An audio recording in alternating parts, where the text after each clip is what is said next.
sitasimama maovu yakitawala. Ufisadi, ubinafsi, ukabila, kuuza sura, wataki kuuza sera. Undugu ni kufaana, sitasimama maovu yakitawala.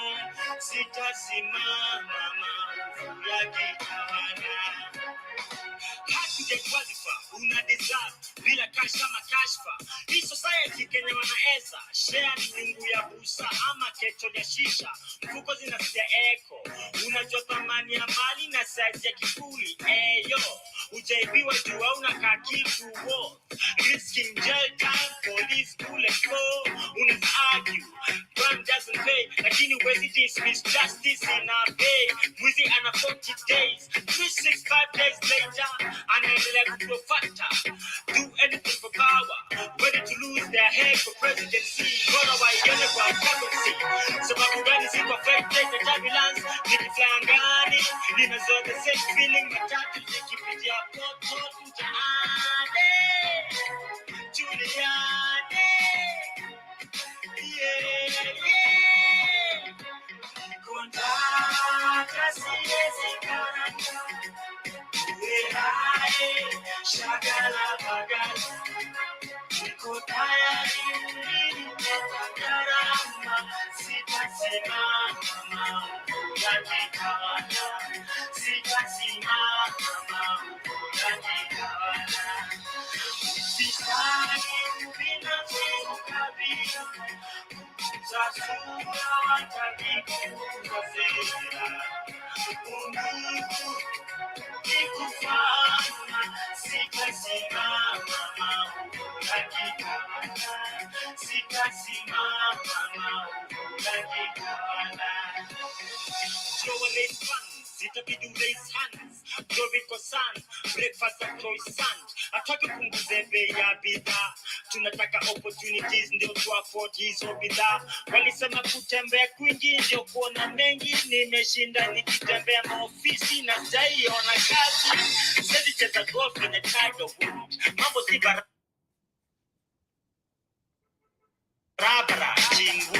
Naomba jani masu, chakula fike tumboni ikitoka kwa sahani. Policeman anapiga rungu, mwalimu daktari anamurushia tear gas, na mtoto wake anarudishwa nyumbani, hana school fees, analipa peanuts. Siwezi karanga, uwe hai, shagala bagala, niko tayari nitagarama. Sitasimama maovu yakitawala. Sitasimama maovu yakitawala. Welcome to session 10 of the Pan-African Activist Sunday School. My name is Bwesije Boamwesijire, and I am joining in from Los Angeles. And Pan-African Activist Sunday School is an initiative of the Pan-African Activist Solidarity Collective that was started by two of hosts, Dr. Nanri Nafsaiga and Dr. Christo Strong. The collective organizes campaigns for solidarity in various places where people of African descent live. And we've, as I've already said, this is our 10th session of the Pan-African Sunday School, which is one of the many initiatives of the Pan-African Activist Solidarity Collective.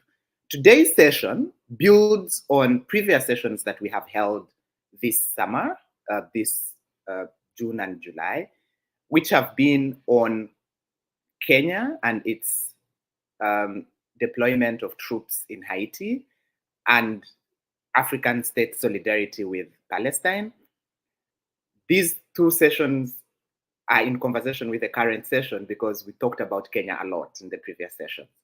And as if something else was happening at the time, Kenya has an uprising happening right now.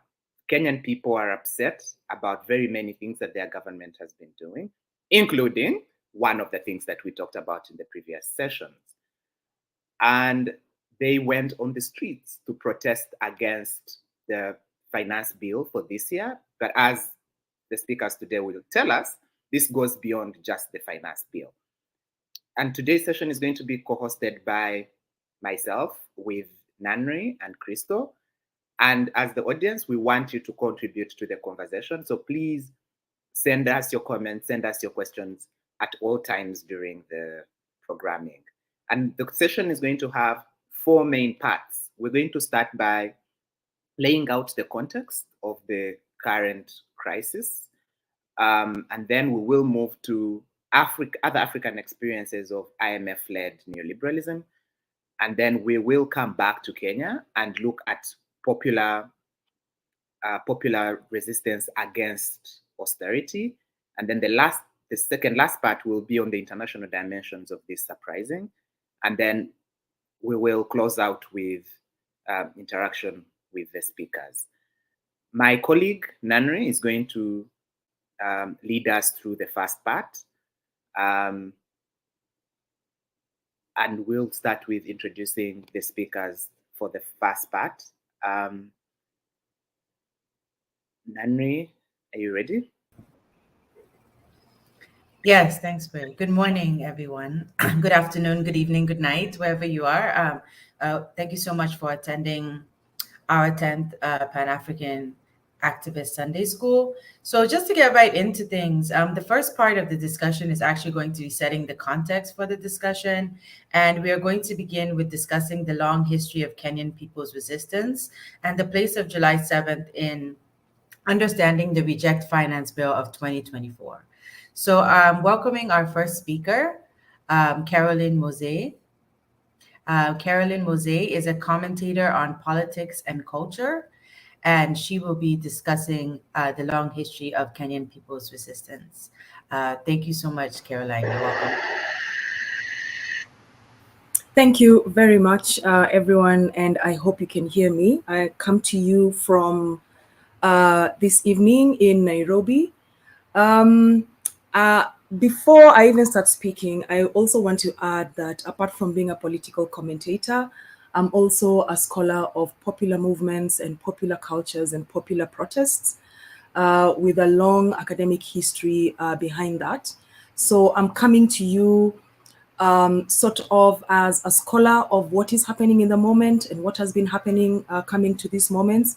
But I'm also coming to you as a Kenyan who is currently in Nairobi, in the heart of what is happening here.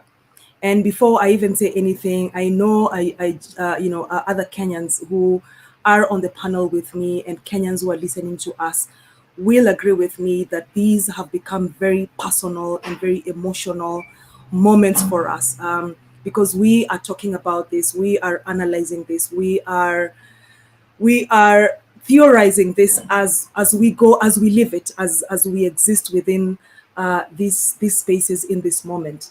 And today is the 7th of July, 2024. And I want to start my talk by, because today is a day we mark in Kenya, we call it the Sabasaba Day. The first, that name of Sabasaba comes from July 7th of 1990, which was the first Sabasaba rally. In Kiswahili, Sabasaba is 7/7, so the 7th of the 7th month, which is July, which is today. On Sabasaba in 1990, there was, it was the day in which protests against the autocratic government of former President Moi, who is now late, actually happened at Nairobi at the Kamukunji grounds, which are grounds which have been used for political meetings and gatherings by the public. And in that, we had some key figures, including Stanley Matiba, Charles Rubia, James Orengo, Njeru Kathangu, George Anyona, and Martin Shikuku, who all at that time had been called the Young Turks prior to that day, and also included Raila Odinga, amongst others. And on that day, they gathered at Kamukunji grounds for a political rally in which they were actually trying to push for the end of the autocratic rule there was a one-party state, a de facto it was actually a one-party state, and that had happened earlier. So on that day, there was a meeting at Kamukunji. Obviously, the state was not going to support that, and police were unleashed, and there were running battles and violence unleashed upon the people by the Kenyan police on that day, and 39 people lay dead at the end of that day.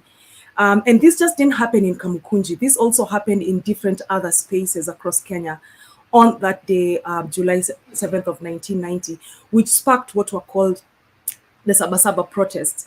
And what happened that day was to expose the political underbelly of the reign of President Moi at that time, to the point where he banned the use of the term Sabasaba and made it illegal to use that term. And so from that year onwards, every year we commemorate Sabasaba Day through different things. You find that there are different meetings across the country talking about different things. And I will come as I end my talk to discuss about what Sabasaba for 2024 has meant for us here in Kenya. And so from before even the Young Turks were formed, there has been a bit of a disturbing way in which history is not really taken. It's being dismissed. And what is happening in Kenya today is not happening in a social or political vacuum. Rather, there has been a long history. And my job today is to open this by highlighting what this long history of protest has been. And if we start even before independence, we see the Mau Mau Uprising, which was a popular uprising and which followed the same pattern we see today, where there was state crackdowns, there were kidnappings, there were detentions, there were murders, extrajudicial killings by the state at that time, which was the colonial state, which obviously we now know and we term as a settler colony, where these people come in to occupy a space that is already occupied by native people. And so we saw the Mau Mau Uprising, and Mau Mau Uprising was an uprising that was multi-pronged. There was, it was an uprising about reclaiming the land, reclaiming leadership, reclaiming culture, and reclaiming different things that had been plundered and had been taken away by the colonialists. And I always say this, that for many countries on the continent, colonialism was not a 2-week affair. It was not, that the colonialists landed and then after 2-3 months, there was an uprising and then they left. Colonialism was an enterprise that took decades and decades. So by the time of this uprising, which was not the only uprising on the continent, there were many other uprisings in different parts of the continent. So this uprising was multi-pronged. It wanted different things, which all went towards the same thing of the colonial state must cease. And after independence, of course, we saw for us in Kenya, the first president, who was Jomo Kenyatta, did set in place some customs, some political customs that became very problematic. And we saw a lot of political unrest as he started to rule. We saw a lot of political assassinations. And in the first years, he leaned, clearly into autocracy. And in 1982, there was a constitutional amendment. This was now after he had passed on and Moi had taken taken power. We speak about the coup the attempted coup in Kenya in 1982 without talking about what happened to trigger the coup. And what actually triggered the coup was that earlier in 1982, there was a constitutional amendment, which was called the Act of 1980, which declared that the only political party allowed to operate in Kenya was going to be the Kenya African National Union, which is KANU. And Section 40 of the then constitution was repealed, and Kenya reverted to become a one-party state. And why was that a problem? It's because that was a way in which dissenting voices became excluded. If you were a member of the party, you had to have a sworn card to say that you are a sworn member of the party. And that card is what you would use to access jobs. You'd use to be able to buy land, to be able to get your children into schools and to get jobs, to get scholarships, etc. So in essence, dissenting voices, people who refused to join the ruling party and get that card that you're a sworn member of the ruling party, became excluded. They became excluded politically, they became excluded socially, they became excluded economically as well, and became very disenfranchised. And so the attempted coup in August of 1982 was one of the ways that the people who've been excluded from the conversation were attempting to gain back and to remove those exclusions and to have a fair chance of participating as Kenyans. And obviously we saw what happened there, with 1982, and that went on into 1990. Between those years, we saw a lot of political detentions where people who were seen to be dissenters, including Raila Odinga, were taken into detention and were jailed without trial and for years and years. And we had a high number of people who were detained in different jails, some at, and of course they had to pass through the infamous Nyati House and Nyayo House torture chambers in the heart of the capital, Nairobi, where they were tortured, where they all manner of things were done to them. At different, we've had many writings about that, including late Wahome Mutahi's 3 Days on the Cross, which highlights in fiction, but of course in reality, what was going on at the time. And so we come now down to Sabasaba, and these protests arise, and of course now the clamor for multi-party, for political freedom started there. And it was not just about, and of course this has been distilled and reduced to let's just have more than one political party, but it was about busting the chains of being a member of a ruling party and only gaining access to things that were the right of people to access only by being a sworn card-carrying member of the ruling party. And then, of course, there was Sabasaba, and there were riots all over the place. And then in 1992, the mothers of political prisoners led an 11-month hunger strike that culminated at Uhuru in Uhuru Park's Freedom Corner from 28th of was it February 1992. The mothers camped there with the late Professor Wangari Maathai, and they stayed there until March 3rd. And on March 3rd, then President Moi again sent his policemen to come in and remove these women because they were causing an embarrassment, not just nationally, but also internationally. And obviously on March 3rd, there were these riots again at Uhuru Park, where policemen actually went in and began to beat very, very violently these mothers of political prisoners. And what they did at that point is that they actually, these were elderly women, they stripped naked and they shook their breasts at the police. And for those who understand African culture, when it is a taboo to see or for your eyes to fall upon the nude body of a woman who is at the age of either your mother, your grandmother. And so when they did that, and the policemen, there are these iconic photos online of policemen trying to beat these women while covering their eyes because they knew that they were being cast in that moment.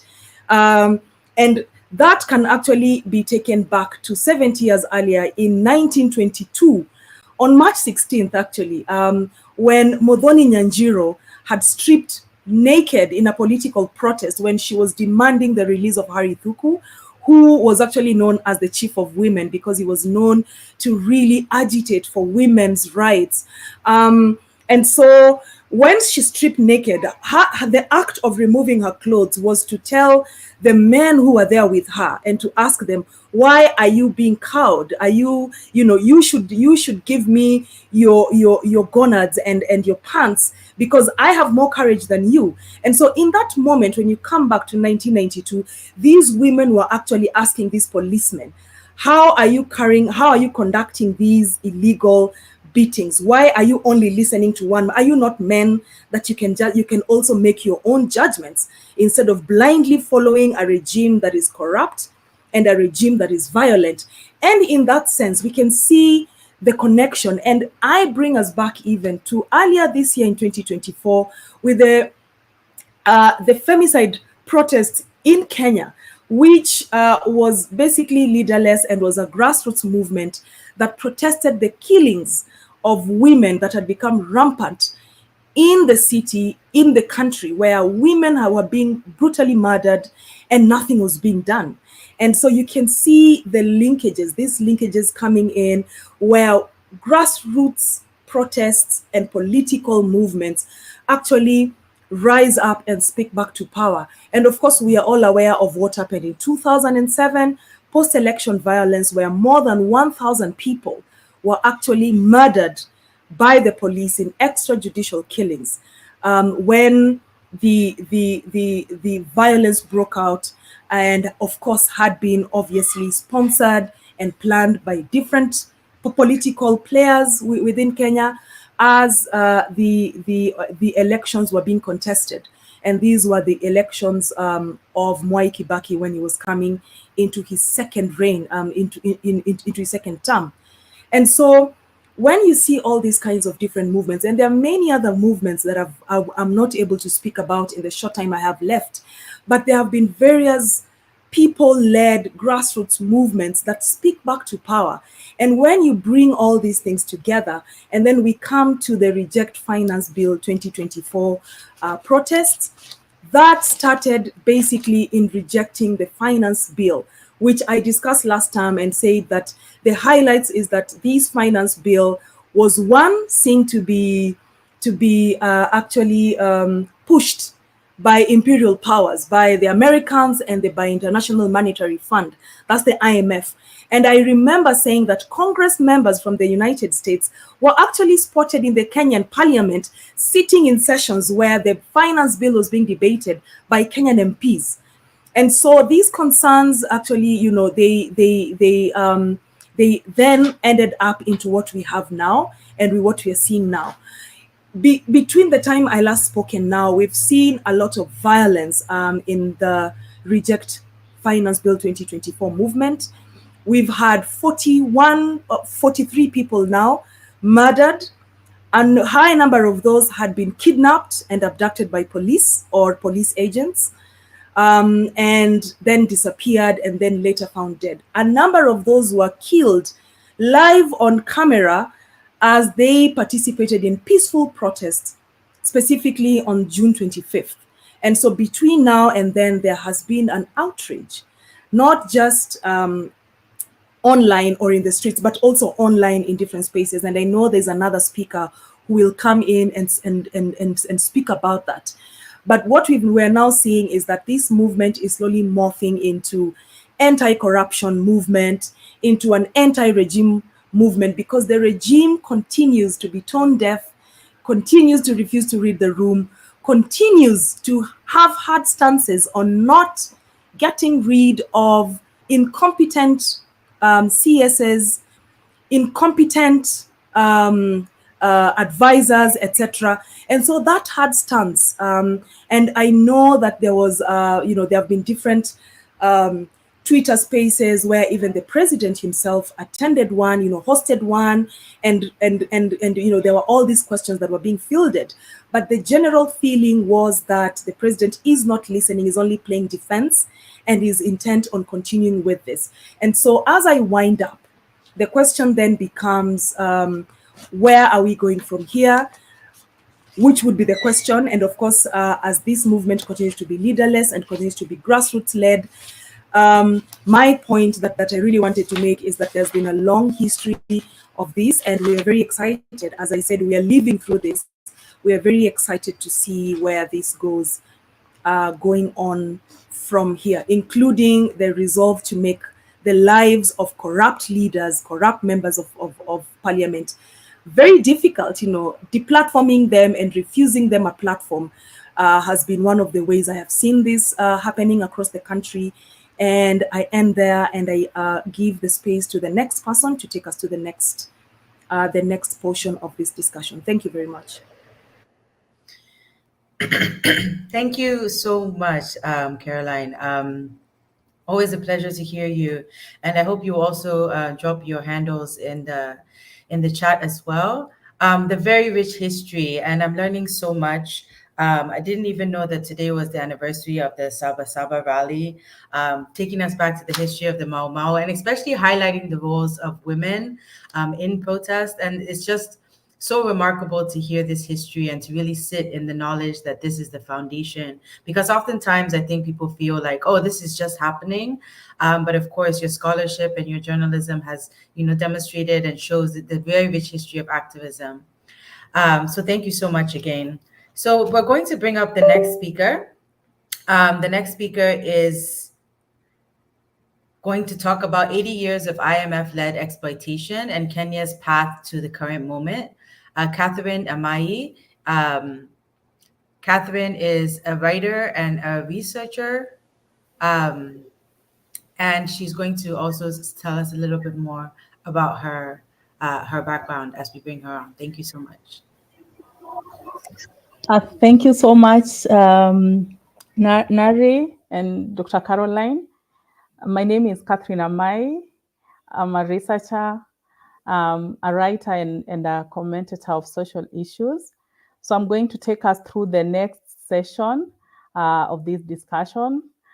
I want to take us through the 80 years of IMF-led exploitation and what has led us to this moment. So I'll give us a brief background of the IMF, how it was established, as well as the journey that it has taken, particularly in the global south, but I'll still narrow it down to Kenya and this particular moment. So the World Bank and the International Monetary Fund were established post-World War II. That is the year 1944, which is exactly 80 years ago today in 2024. According to them and their charter, they were established to help restore and sustain the benefits of global integration by promoting international economic cooperation. So the two institutions have two separate mandates, so to say. So the World Bank funds long-term infrastructural projects, while the IMF funds short-term projects under strict conditionalities. So for the IMF, for example, it comes to you as a state, for example, and it issues you with a loan. And with this loan, there comes certain conditionalities where the loanee is expected to increase taxes to be able to pay back that loan. And often these taxes target the poorest people. And alongside some of the things that you're required to do is to cut public spending. And what do we mean by public spending? We're talking about spending on education, on healthcare, on job creation, on manufacturing, food, water, and other essential needs. So they tell you that once you do this, you'll be able to grow your GDP, that is the gross domestic product, and as well as other fancy economic terminologies. And for full disclosure, I want economics as a discipline to be abolished because it's just ridiculous, really. So anyway, that aside, so when the IMF comes to you, it will tell you, you need to cut all this public spending for you to gain this loan from us. Or if you owe other people as well, other multinational funders, they will come to you to rescue you from those kinds of loans. But then the interesting thing is that the IMF is largely located in the global south in terms of their operational mandate. But we know that the IMF is headquartered in Washington, D.C., as well as the World Bank. In fact, the two institutions are situated right across each other on the same street. But one thing we know for sure is that since its inception, the IMF has existed, as well as the World Bank, to advance the geopolitical ends of Americans and Western Europe. So one thing that comes out of this is that we see the US president having a lot of power in how the World Bank operates. For example, the president of the US is the one who selects the president of the World Bank. Number two, we also see the IMF having a lot of control by the EU member states, who also select the executive director.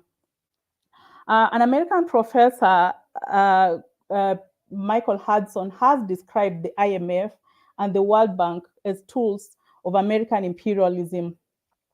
In his 1972 groundbreaking book, Super Imperialism, The Economic Strategy of American Empire, Hudson outlines how America has always used debt as a leverage for its imperial expansionism, and that the establishment of the World Bank and the IMF was conceived from these.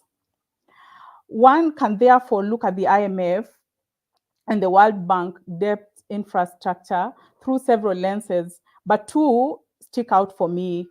They are specifically designed to help the colonial enterprise. They were specifically designed to help the colonial enterprise transition seamlessly into a post-colonial era, because we see the creation of the World Bank around the time when so many African states were, gaining independence, or at least they gained independence some 10 years later. So the mood was already set that there's going to be a transition. And these countries, the colonial masters, were preparing for that post-colonial era, and therefore they had to establish that kind of global order to ensure that the plunder and the extraction continued. And then there's also the fact that the IMF is very heavily controlled, and the World Bank as well, by America in particular. And this just means that America knew that by establishing this sort of financial institution, they would grow their wealth beyond their wildest imagination. So these two reasons for me are why the IMF and the World Bank exists, outside whatever is published in those fancy reports. And this is why countries like Kenya, and I suspect every other African country, have consistently had ex-IMF and ex-World Bank executives in key economic and physical roles, such as the central bank governor, the minister of finance. Here in Kenya, we term it as the cabinet secretary. We see them being in leading positions still within those institutions of finance by being directors, senior economic advisors, and even in the current, the recently constituted the constituted task force that was supposed to audit the debts that Kenya owes, the one that was created on Friday by President William Ruto, has an IMF official inside it. So you can see the sort of reach that the IMF has, as well as the World Bank, in our politics, in our economic policies, in terms of just having a lot of reach in terms of the infrastructure and how they control it. So I'd argue that the debt in the neocolonial context has been bureaucratized so badly that it's almost invisible and even acceptable. So how does IMF and World Bank, what are some of the key moments that we've seen them, having that kind of, control within Kenya? So the US economy significantly collapsed during the Cold War era, and it needed money from somewhere. And this is when we see the IMF coming in so strongly into the global south, having a lot of, reach and having the power to really dictate fiscal policy. So in the 1980s and in the 1990s, these were some of the most brutal years for Kenyans with regard to the IMF and the World Bank presence. The Moi regime took loans that were tied to brutal conditionalities. The IMF mandated public infrastructure restructuring, known as structural adjustment programs. And these, here the government arbitrarily rolled out massive retrenchment of public civil servants. So while high-ranking officials were paid off, most of the lower-ranking workers waited for their pensions for years. And this is something that was called the golden handshake, where people were retrenched from public service. And this was, it had a wide reach. And so many of these people went out. Some of them had not, quite reached the retirement age. And this pension was not enough because they had been retired before their time to retire. And some of the other areas that were affected in the economy included areas like agriculture. In Kenya, for example, agriculture employs about 40% of Kenyans, and 70% of rural Kenyans also work within the agricultural sector. And agriculture as a sector contributes to about 33% of the gross domestic product. So we see this kind of the structural adjustment programs coming in and saying that we need these subsidies removed from fertilizer, from insecticide, from seeds. And so many farmers suffered a lot during this era because they were unable to now buy these farm inputs at reasonable prices. And as much as farming is, it is structured in a way that farmers are doing the work locally, we also need farm implements. So like things like tractors for those that required them, and so many other implements that farmers use were, the subsidies were removed, and therefore they became very, very expensive. And so most farmers, had to either sell their land or lease this land or find alternative forms of just gaining the socioeconomic sustenance. And we're talking about most farmers, like maybe abandoning farming, going into cities to work, to supply their labor cheaply. And these, these were some of the consequences of these kinds of subsidy removal and just price hikes across the board. And for people who depend on food from farmers, this is of course a majority of the population. Now issues around importation of food became, very pertinent because now there was no, ready foodstuffs from farmers who had abandoned all these. We're also talking about, alternative occupations such as mining. Many people who were previously farmers had to go into these alternative means of, just gaining a livelihood. And this came at a great ecological, economic, and social cost. But then the one thing that stands out in all IMF and World Bank programs are, the bad economic conditions for the masses. For example, the World Bank creates this situation where it will build this major infrastructure like dams, but then most of them will just end up being white elephants. So in the Kenyan case, we see a lot of projects by the World Bank, but then they are abandoned because they were not intended to, in fact, function in the first place. So I want to give a context of these, the IMF as an institution with some of the global geopolitical sort of underpinnings that we have seen around. So what, does the war in Ukraine, the genocide in Palestine, as well as the genocide in Haiti have to do with these new taxes, with these finance bill that Kenyans are in fact protesting?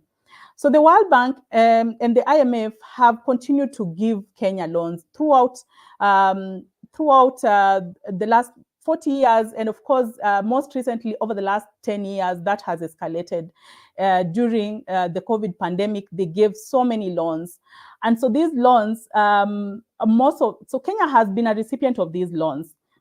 And they're not just World Bank and IMF loans. There are also some from private hedge funds. And some of these hedge funds invest their money in things like war, So we have these people coming into this kind of ecosystem, and once the government borrows this money, then the IMF will come in and say that we want to help you to offset that debt. And so Kenya has been on the receiving end of this. The cost of fuel doubled within Ruto's first 3 months in office. That was between the month of August 2022 and January 2023, and so did the price of everything else. He was unapologetic about removing subsidies right in the heels of the pandemic, terming the subsidy as unsustainable. Curiously and unsurprisingly, despite this being a very extremely unpopular move among the masses, there was a lot of propaganda around it, and people, including so many prominent economists, some of who did not even support Mr. Ruto directly, were in the media, trying to endorse this subsidy removal and terming it as a consumption cost that should not, in fact, exist. So eventually, we're talking about fuel that doubled to 200 Kenya shillings. That is something it was, just 3 months earlier, it was at 110 shillings. Around 3 months later, it had already jumped to 200 Kenya shillings because of the removal of subsidies. And this is something that has been analyzed, including by economists outside Kenya. For example, I'll quote the Zambian economist, Dr. Grieve Chelwa, who says that the IMF's directive on removal of subsidies on essential commodities like fuel often unleashes a brutal cost of living crisis on the ordinary masses, and it cripples the economy in a way that will take ages to rectify.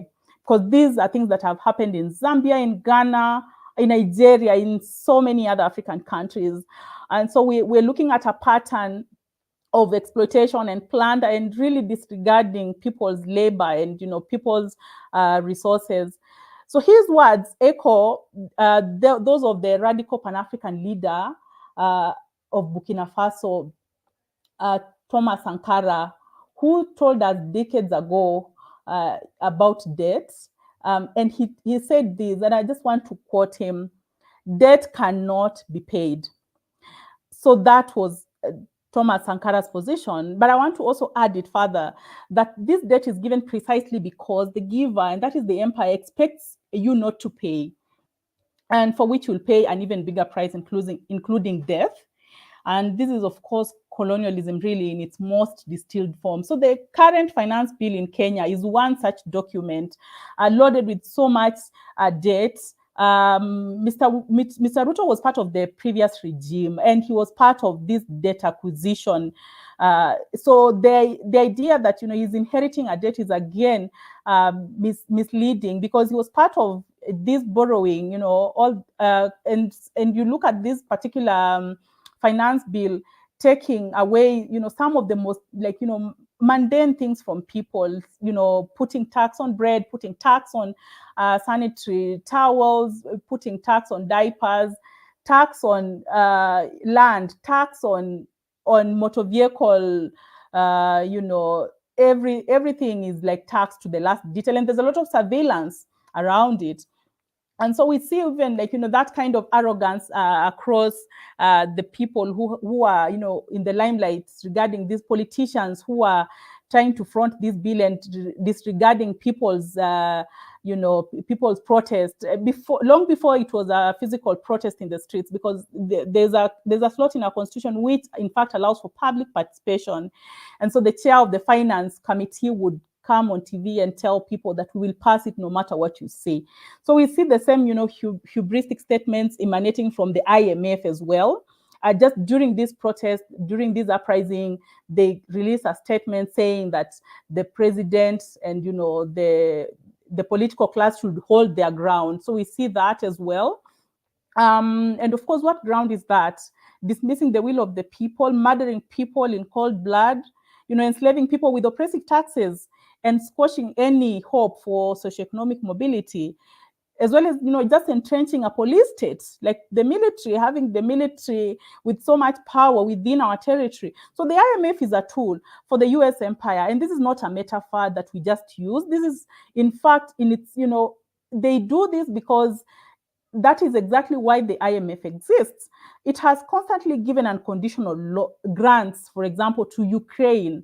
The IMF has given money to Egypt since Israel started its assault in Gaza too. And this money is largely pumped into Egypt's surveillance and defense industry. And this is essentially to fortify the border with Gaza to ensure that Palestinians will not flee violence. So another way in which we see IMF's hand in destabilizing societies is in Haiti. I'll give to just wrap it up, and I'll give a quick brief of what has been happening in Haiti. For example, in 2021, during the COVID pandemic, the IMF sanctioned the government of Haiti to remove fuel subsidies, exactly like it did here in Kenya. But then there was a massive uprising. And that is, what then those sustained protests and what has now come to be known as, Haiti gangs. So some of these taxes are being squeezed from the poor and consequently defunding key infrastructure like education, food, healthcare, things that people need to live. And this is why the IMF needs this money, because it's funding wars in other places. So we are just part of that kind of conduit in terms of facilitating US imperialism by having our labor, our resources go towards this. So I'll just conclude this with words from Thomas Sankara. Debt cannot be repaid. First, because if we don't repay, lenders will not die. That is for sure. But if we repay, we are going to die. That is also for sure. Thank you very much. Thank you so much, Catherine. And that's also a very, very, very powerful point to end. Because what we're going to move to now is a section that is going to explore other African countries' experiences with the IMF and IMF policies. So we're staying in East Africa a little bit. We're going west to Uganda, and we're going to learn a little bit about how Ugandans responded to these structure adjustment policies that were introduced before Museveni took power, but then Museveni, in the spirit of excelling in only the bad things, took it as a notch higher, to the point that Uganda is regarded as, Africa's version of Chile. If Chile is the country where structure adjustment policies were first introduced under the dictator Pinochet, Museveni became Africa's Pinochet in that sense. This is in the late 1980s, early 1990s. So in a way, we're moving to Uganda to pick some lessons or to compare experiences from a people's perspective. So it's my pleasure to introduce Mary Serumaga. Mary Serumaga is an independent researcher.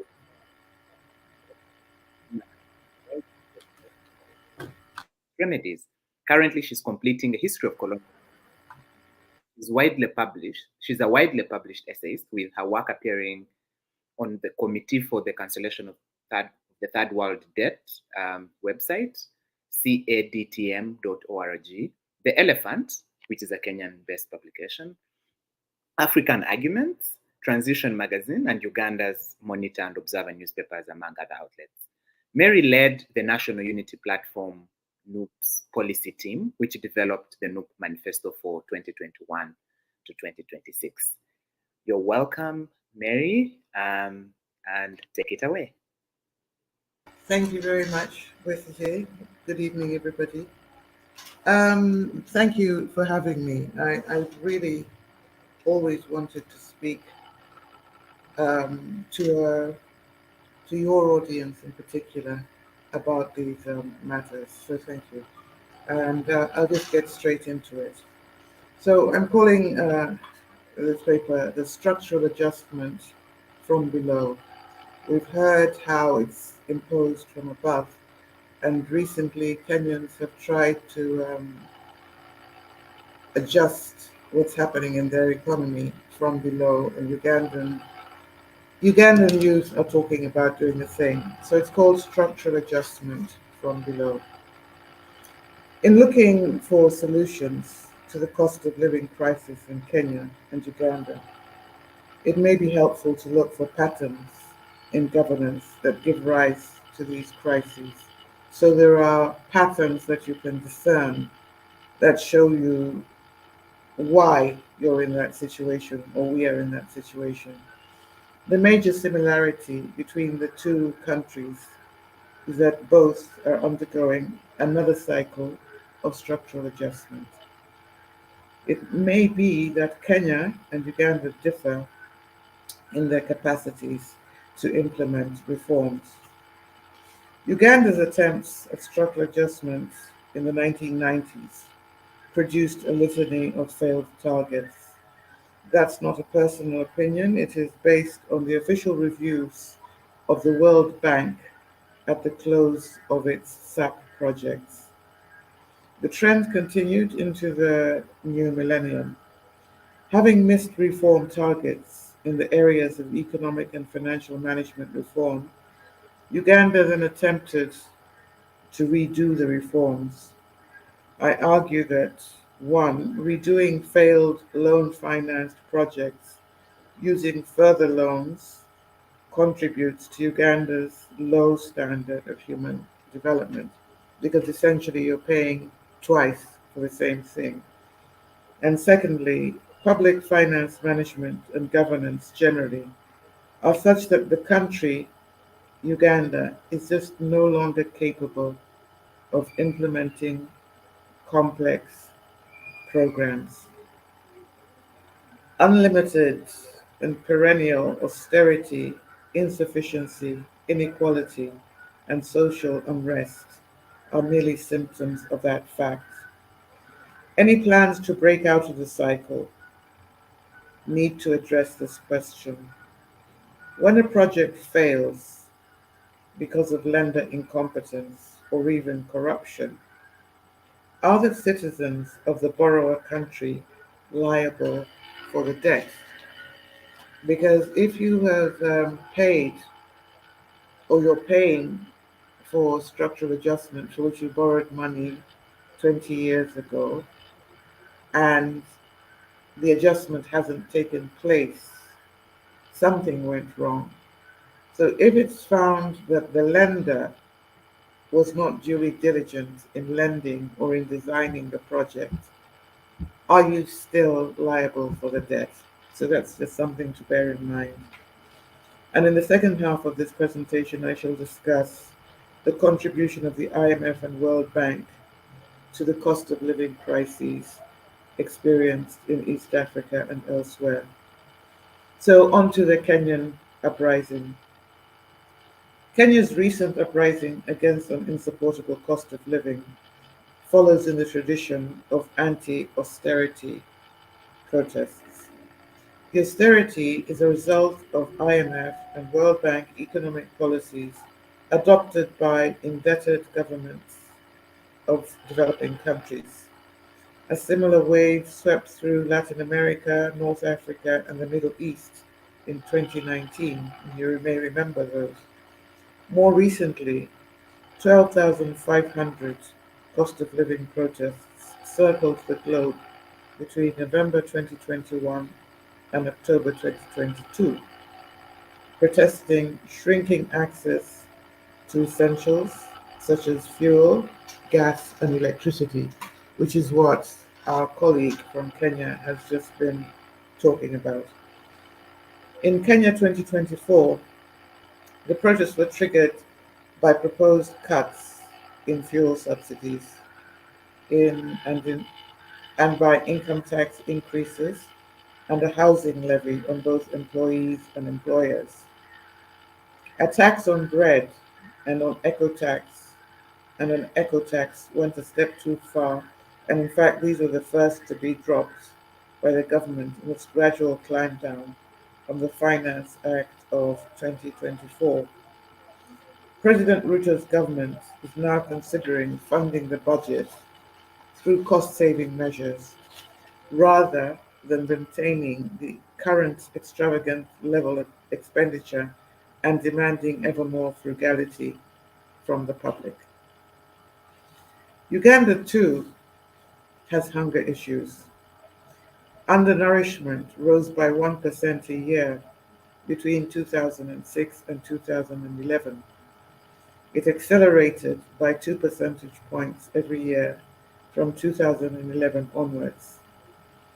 It rose from 39% in 2015 to 41% in 2016.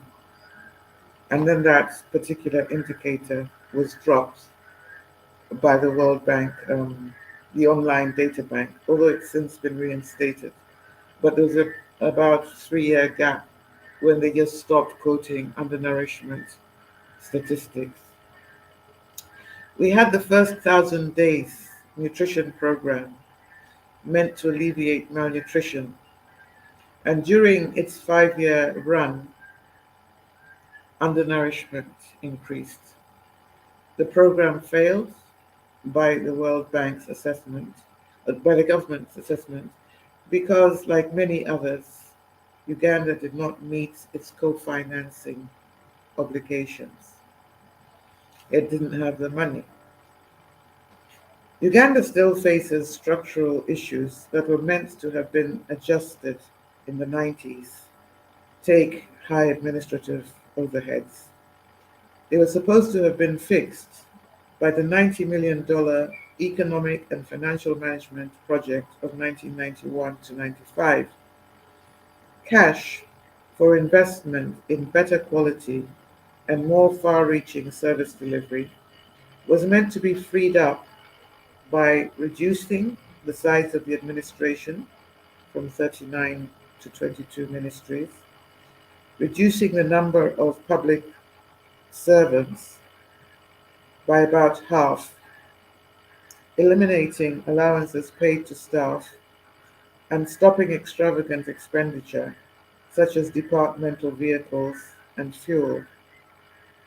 Remaining staff were meant to receive enhanced salaries with the savings in order to maintain lifestyles comparable to the private sector, so that you could attract and retain the best, you could compete with the private sector in attracting and retaining the best people for the job. However, within 20 years, the number of ministries has crept back up and it's exceeded the baseline number that we started with. The size of parliament has doubled or more, and status-related allowances have been reinstated. So salaries, public sector salaries, were enhanced and allowances reduced or eliminated. And then the allowances have been reinstated on top of the enhanced salaries. Yes.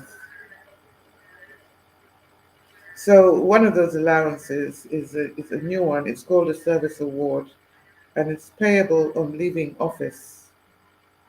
And that's on top of the statutory retirement benefits. Commissioners for Parliament receive the equivalent. They voted themselves the equivalent of $135,000. That 500 million shillings is enough to furnish rural schools with 5,000 desks. Many children currently sit on rocks or bricks. So what were the reforms under the Ugandan Structural Adjustment Program, which for short we'll call the SAP? They were to reduce electricity subsidies paid to the Electricity Board by privatizing power production, transmission, and distribution, and making them more efficient. Increasing food yields by privatizing agricultural extension. Increasing access to primary education through a universal primary education program. And broadening access to health care through a national health insurance plan and a minimum national health care package. So every Ugandan was meant to have access to a minimum national health care package. And those programs closed in the 1990s, and what remains to be done has been mainstreamed. So a roundup of the results of Uganda's SAP of the 90s. Electricity generation, transmission, and distribution were privatized and dams were built. But subsidies to the private electricity distribution company, UMEME, have outstripped the level paid to the old electricity board. In 2022, industrial parks, two private industrial parks, were given subsidies, making their tariffs some of the lowest in the country, lower even than domestic consumers. The private distributor, Umeme, was also guaranteed compensation for any losses owing to low uptake of electricity. Essentially, if they can't sell the power they have, then government compensates them for a certain amount of unsold power.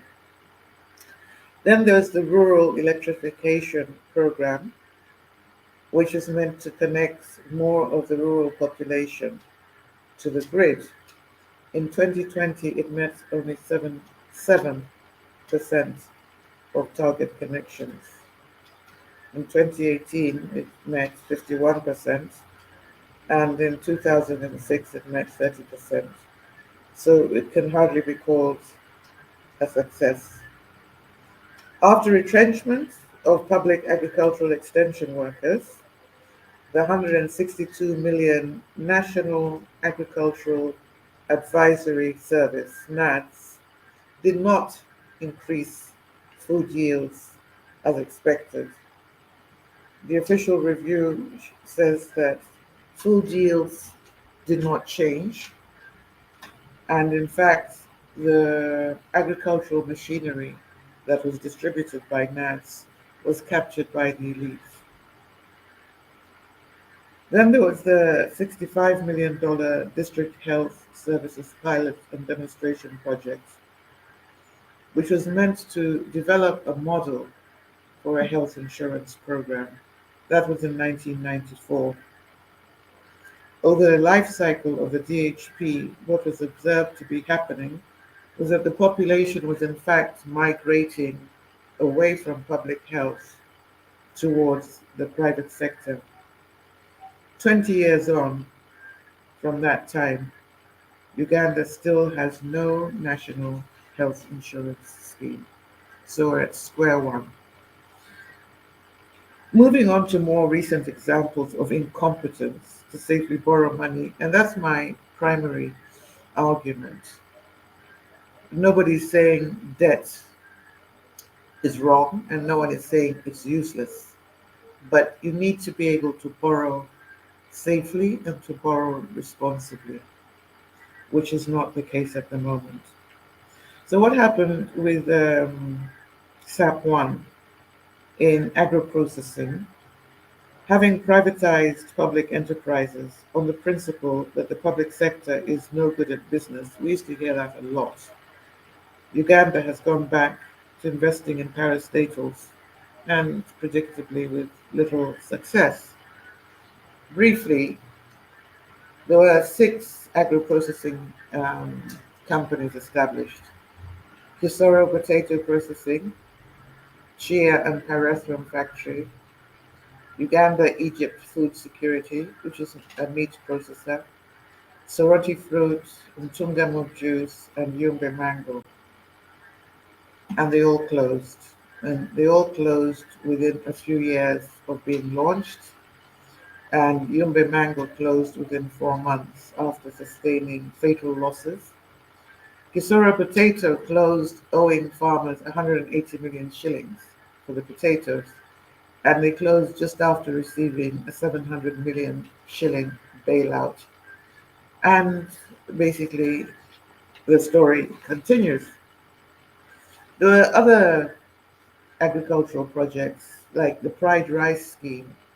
The idea was to increase the coverage of rice grown in Uganda and improve food security. When that project closed and was reviewed, it was found that rice production had actually fallen by 79%. Then there's the Coffee Development, either authority or organization, which distributes an improved coffee cultivar to increase coffee coverage. And after review by the relevant authority, it was found that only 42% of the seedlings germinate. Lastly, in agriculture, there's the Presidential Banana Development Initiative, and that was to find ways of using bananas in a different way. The powdered bananas, banana flour for making cake and bread and various things like that. And it was audited and found to be riddled with corruption. And in fact, after the program closed and it was removed from the budget, it continued to receive payments from the Treasury, despite not having a vote. So, in the health sector, and this is the last one on the last section on the government competence in running businesses and that sort of thing. In the health sector, we had the Lubowa Specialized Hospital, which was meant to be the flagship of Uganda's health tourism income stream. It is 4 years late, and until recently it was still at foundation level. And in any case, Tanzania has stolen the market by commissioning the President Mkapa Hospital to deliver specialized services. Then we had vaccine development. 31 billion shillings was invested in developing vaccines. One was a COVID vaccine grant, and to the Presidential Scientific Initiative on Epidemics, or PRESIDE. I've looked, but candidates do not show up on the EU clinical trials register, despite the expenditure and despite assurances that we had 3 candidates for trial. So that didn't work either. It was found by an audit, a special audit, that funds were dished out to various entities, including the banana development people. And a lot of those entities, if not all, are not able to account fully for them. So the last investment in health was it was also pharmaceutical. We wanted to become self-sufficient in pharmaceuticals, and that self-sufficiency meant in building pharmaceutical firms.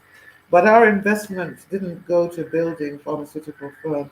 It went to bailing out a failing pharmaceutical firm, which was either in receivership or close to it. I saw some of their property being audited, being auctioned in the papers, and they've managed to score a bailout from Parliament. So that's that for the competence to borrow safely. And then I'd like to move on to corruption and wasteful expenditure by public officials. The austerity that our Kenyan colleague has described so well, the austerity required of the general population in both Kenya and Uganda, is in stark contrast with the lavish lifestyles enjoyed by their leaders and their patronage circles. President Ruto has promised to remove wasteful expenditure from the budget, beginning with the renovation of his and his deputies' official residences. In Uganda, meanwhile, the Speaker of Parliament spent, or is going to spend, or has been approved to receive 532 million shillings. That's $143,000 on fencing and lighting her private home, not her official residence. The taxpayer also covers her electricity to the tune of 4 million shillings or $1,000 per month. And the president's household, State House, is reliably reported to spend $2 billion per day. $2 billion is the equivalent, 2 billion shillings, sorry, per day. 2 billion shillings is the equivalent of the construction costs of a secondary school.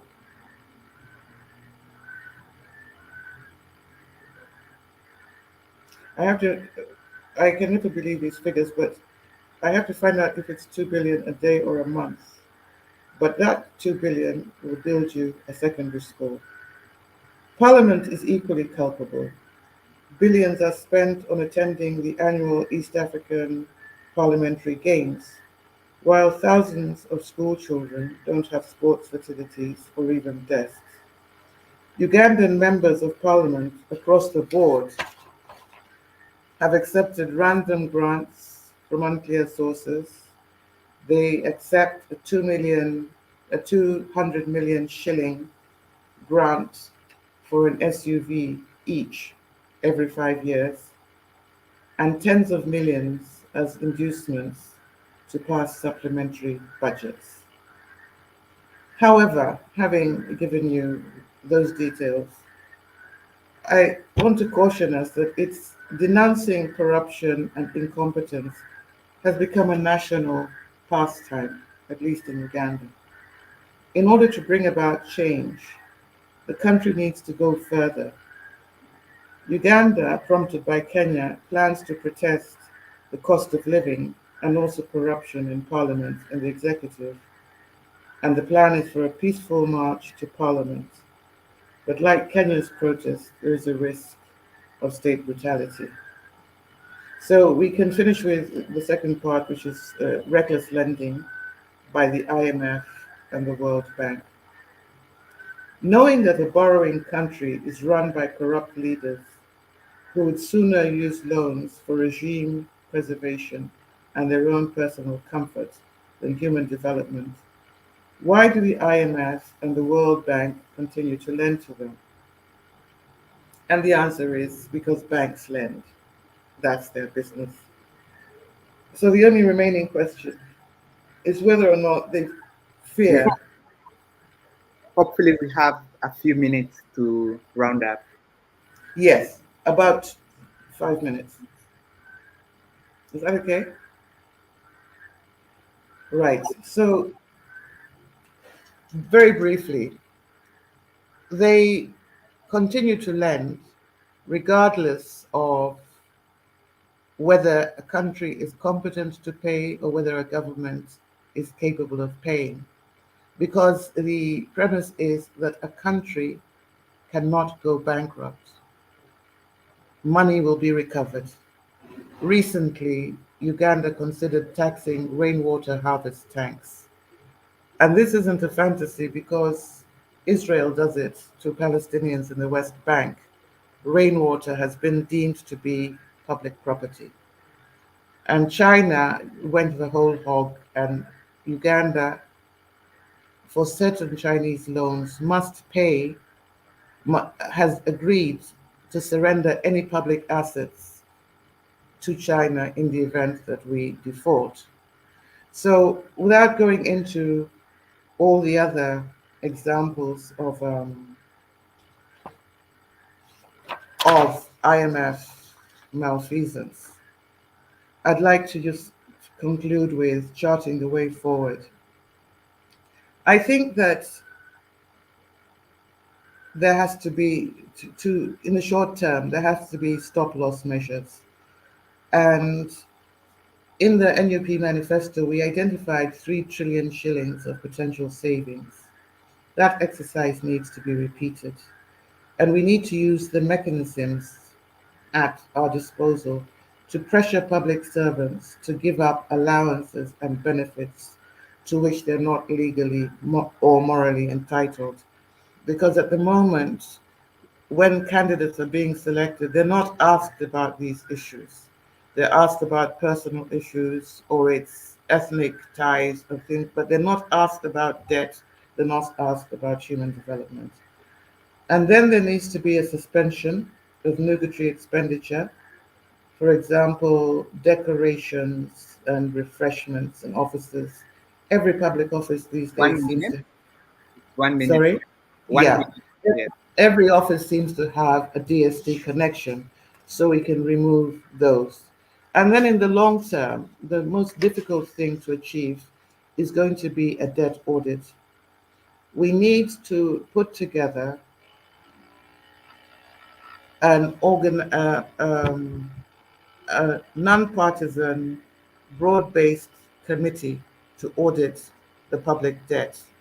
And any public debt that was wasted or stolen must be repudiated. It's the only source of money without borrowing more to finance old debts.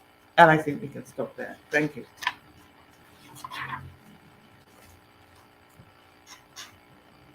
Thank you so much for the very, very, very, very, very detailed experience from Uganda on dealing with structural adjustment and what, and the connections for our comrades from Kenya manifest as to what happens when a country takes on structural adjustment policies. We're going to move westward to Ghana now, but also in terms of time, we're going to move backward to the 1960s in Ghana and sort of trace Ghana's progression or regression from the 1960s to date.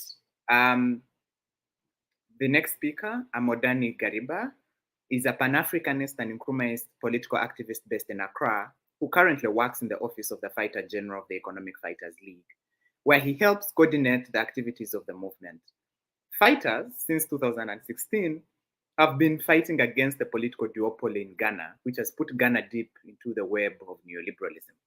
Amodani Gariba is also a local grassroots political organizer, helping drive better political inclusion for people deprived of participation in local government. So the presentation Gariba is going to make will enable us to see the connections among colonialism, neo-colonialism, and what has now been referred to as neoliberalism.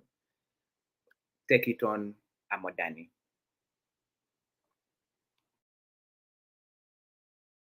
I hope I'm audible enough. I'm very happy to be here on your platform, speaking to the audience here. I'm representing the Economic Fighters League, and I would like to dive in straight to business. Right. So first, I would like to start by answering the question that what did Kwame Nkrumah mean by neo-colonialism? And here I'm going to refer to his book, this book that he wrote in 1964. The title of the book is Neo-Colonialism, the Last Stage of Imperialism. So when you refer to the book, on the second paragraph of the introduction of the book, he defines neo-colonialism, and he defines it as such, and I quote: "The essence of neo-colonialism is that the state which is subject to it is in theory independent and has all the outward trappings of international sovereignty. However, in reality, its economic system and thus its political policy is directed from outside."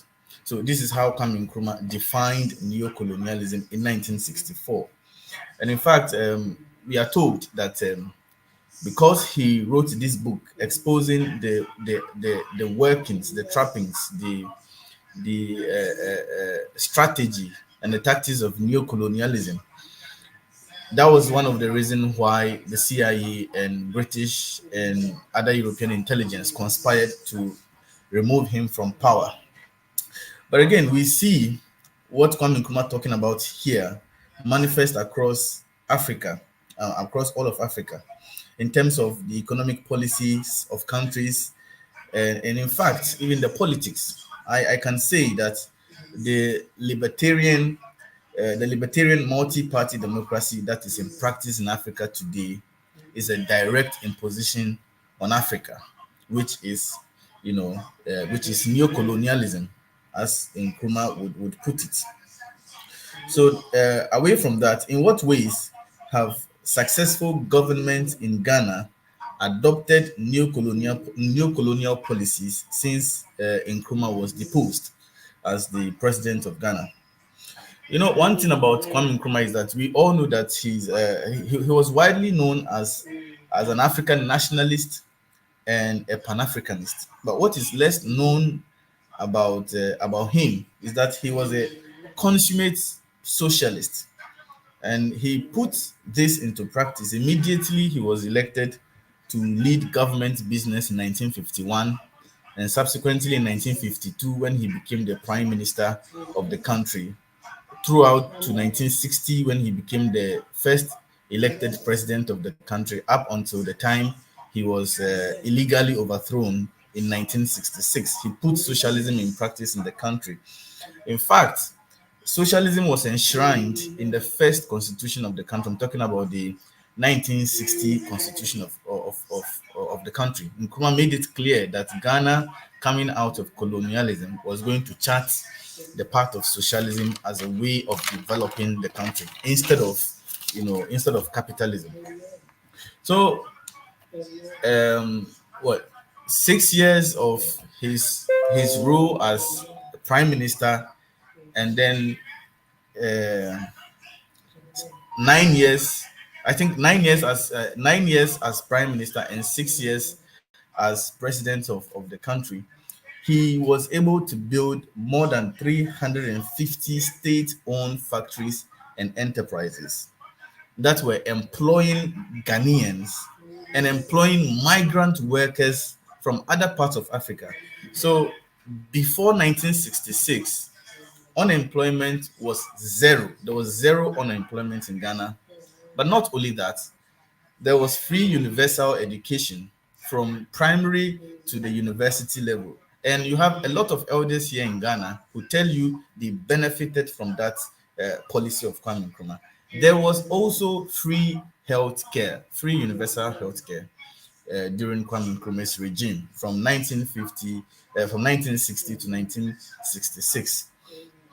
And so, what happened when Kwame Nkrumah was illegally overthrown? The soldiers that took power from him, I'm talking about the National Liberation, they call themselves the National Liberation Council, but Kwame Nkrumah rebranded them as the Notorious Liars Council. What they did was to sell most of the state-owned enterprises and companies that were set up by Kwame Nkrumah. And once this, not only selling, there were those that were closed down and those that were yet to be completed abandoned, right? And once this was done, unemployment skyrocketed, and then you had, for the first time in the history of Ghana, crime becoming the order of the day, because people have nothing to do. They have to resort to crime to make ends meet. But the interesting thing about this is that these soldiers knew nothing about how to govern a country. And so they were taking their economic advice and policies directly from the IMF. And IMF was the entity that gave the advice for the state entities or state enterprises to be sold to private hands. Aside that, in 1969, Ghana reverted briefly to the Westminster parliamentary democracy model, and this is to highlight, the political side of neocolonialism, So, but the real thrust of IMF came in 1983 when the former president Jerry John Rawlings took over from made a coup and took over from Hilary Liman, who was an elected president. When he took over in 1981, 2 years later, he went to the IMF and allowed them to play a very pronounced role in the economy of the country. In fact, in the 1992 Constitution of Ghana, the current Constitution of Ghana, you can see the footprint of the IMF everywhere. particularly in Article 35 that talks about the directive policy, the directives of state policy, where it states that the private sector is going to be the engine of growth of the economy. And we know that, I mean, since the time of Kwame Nkrumah, the indigenous private sector of Ghana is very small. And so if the constitution of the country is saying that the private sector is going to be the engine of growth of the economy, what it really means is that political policymakers are going to open the space for foreign private capital to come and exploit both the natural resources and the labor of Ghanaians. And that is what happened. So as a result, the remaining factories from the Nkrumah eras that were operating were sold. Every one last of them were sold to foreign capital and indigenous people, cronies and friends of government, political players, and what have you. So now, currently in the country, everything from utilities to manufacturing to banking, etc., is in the hands of foreign capital. So this is how bad the situation is in the country. So and when you look at the similarities between the economic policies as it pertains here in Ghana and what it is in Kenya today, you see a lot of similarities. For example, Ghana and Kenya are both heavy in Eurobonds. From I think 2007 or so, Ghana has consistently gone to European capital markets to borrow at excessively high rates, some at 8, 9, 10%, which is unsustainable, in fact. And not only Eurobonds, but high on Chinese debt and other forms of foreign private rapacious capital. So that is one of the one situation which is similar to both countries. Another one is that both countries are on the brink of default because we've taken up so much loans, so much debt, and as Mary Serumaga was saying, that some of these debts went into projects that were not viable. And so in this instance, if the projects are not viable, who bears the cost? In this instance, the IMF and the World Bank and the private capital lenders push it on the Ghanaian and Kenyan taxpayers. But we've come to the point where we cannot pay the debt anymore. So we are on the brink of default. In fact, Ghana defaulted on its loans.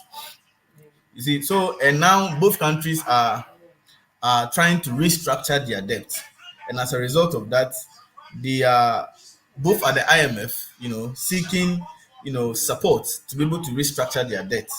And IMF, as usual, has placed enormous economic and political conditionalities for giving economic bailouts to both Ghana and Kenya. And we've seen how it has resulted in Kenya's 7 days of rage. I was reading that IMF basically wrote the Kenyan finance bill. I mean, and here in Ghana, prior to us going to the IMF, the government imposed on Ghanaians what it calls the electronic transfer levy, where if you want to send money to somebody on mobile money, the government is going to tax you. And Ghanaians opposed it, but the government did not think. They imposed it by fiat, and there was nothing we could do about it. In fact, the government proposed VAT on electricity, and had the Labour Trade Union Congress and some sections of Ghanaian not gotten up to oppose this, it would have been imposed on Ghanaian as well. And we know these are all part of the conditionalities of the IMF, so that Ghana would receive, tranches of money as part of its bailout program. Now, so as fighters, what are we doing against neoliberalism in Ghana? If you've been following fighters for a while, you will know that in 2019, we were set up in 2016, but we've been engaged in one struggle or the other. But in 2019, the Parliament of Ghana decided to build, a grandiose, new parliament building for themselves. And it came at a time that the country was facing enormous economic pressure. The Economic Fighters League felt it was unnecessary and had to go. So we started the drop that chamber campaign in 2019, where our leader, Commander-in-Chief Ernesto Yeboah, went to stormed the Parliament of Ghana and basically shouted on the MPs to drop that chamber. Even though he suffered, he suffered some brutalities from the security forces. At the end of the day, they had to drop the chamber, so it didn't come off. In 2020, fighters told Ghanaians that hold your votes, because we believe that the agents of neoliberalism in Ghana are NPP and NDC, the two major political parties in the country. And so how we can fight neoliberalism, one way we can fight neoliberalism is by fighting these two parties. So we told Ghanaians that you don't have to hold your power, don't vote for these parties in the 2020 elections. And about 5 million Ghanaians did not vote in that elections. In 2021, fighters galvanized the youth, the youth of the country in what we call the Fix the Country movement. That resulted in the Fix the Country demonstration in 2021. It was a very historic moment for Ghana, because for the first time in so many years, you have youth that hitherto were unconcerned about politics trooping to the street to protest issues of political and economic nature. It was very unprecedented. And in 2024, there's going to be another election in Ghana in December. This time around, we are telling Ghanaians that vote for anybody but NPP and NDC. So we are telling Ghanaians there are plethora of options on the ballot, but don't go for NDC or NPP. Go for any other option. And so this is the current struggle that we are waging as at now against neoliberalism in the country. So, Comrade Bue, I would like to end my presentation here. Thank you so much.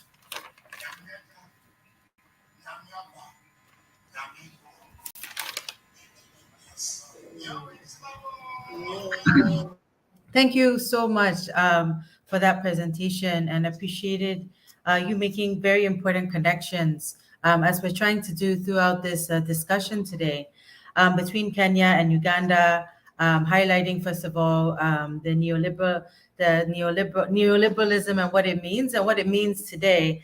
And talking about the finance bill and the in Kenya and the various movements that have been also taking place in Ghana. We've been following Economic Fighters League, and hopefully we can also drop their social media in the chat as well. So you can also follow some of the campaigns that they've been involved in, Fix the Country, Drop That Chamber, and other initiatives. And so really appreciating the connections that we have made, the historical connections, the connections across the continent. And now we're coming back to Kenya, and really going to do a deep dive here to the current moment. As we can see from all the reflections that we've had, these movements are focused on the poor, right? They're not taxing the rich, they're not attacking the rich, but really the IMF and all the imperialist policies are really targeting creating hunger and and really attacking everyday people across our nations. And so how are the working class, how are the proletariat and the underclass reacting to this current status quo that has become the poverty and want in so many African nations? What tools are they using? How does this change or shape what we know about struggles and resistance? So we're going to Kenya. We're going to speak to some people. We have two speakers. The first is Faith Kasina. Faith is the coordinator of the Kayole Social Justice Center in Nairobi, Kenya. And she is going to speak about Kenyan urban poor and the resistance against Ruto's economic policies. Welcome, Comrade Faith. We look forward to hearing from you. Hi. Greetings, comrades. I hope you can hear me. First of all, just to connect what we were talking about and the fact that today is Sabasaba, we were holding a concert today at Guru Park one of the places, if you're connecting from the first speaker, where the mothers of political prisoners camped to fight for the release of their sons. Today we were holding a ceremony there, a concert there, to celebrate the lives of the people who were killed, and was not only mourning but also celebrating their heroic sacrifice for this country, but also the fact that they represent the brutality of this state, and the violations that have continued to happen over time from regime to regime. Looking at Moi's regime, Uhuru Kenyatta's regime, and now Ruto's regime, the violence has continued to be meted on the poor and innocent young people. So yes, and that also really connects to what I will talk about, the fact that the social justice centers, I come from the social justice centers movement, and the social justice centers movement began due to the police violence on informal settlements in Kenya, police abuse of power, extrajudicial killings, and forced disappearance. That is what began. Really made the social justice centers start organizing around informal settlements. And I think one of the things that even as we look at the organizing right now, we realize that most of the people that also came out are also from informal settlements and the slums. Because when these policies are being passed, they're the majority of people who are affected. And like the previous speakers have spoken, that removal of subsidies, support on education, on healthcare, that really affects mostly the poor people who cannot afford to go to private hospitals. And that is how the urban centers, especially slums and ghettos, have started organizing around the basic of the human needs that they would need to actually go by each day: healthcare, education, food, water. Um, and some of the campaigns, I will just touch on some of the campaigns and how the urban the urban people in Kenya are organizing. One is through forming social and political movements. Over the past 5 years, over the past 10 years, we've seen political and social movements come up from the issues that are affecting the people. Some are touching on political sovereignty, some are touching on social justice, others are touching on human rights, and so they are all playing the same role on towards the achievement of dignity and justice of the people of Kenya. Um, and also touching on some of them is campaigns. There are some campaigns that people have kept on pushing, and one of them is Njaa Revolution.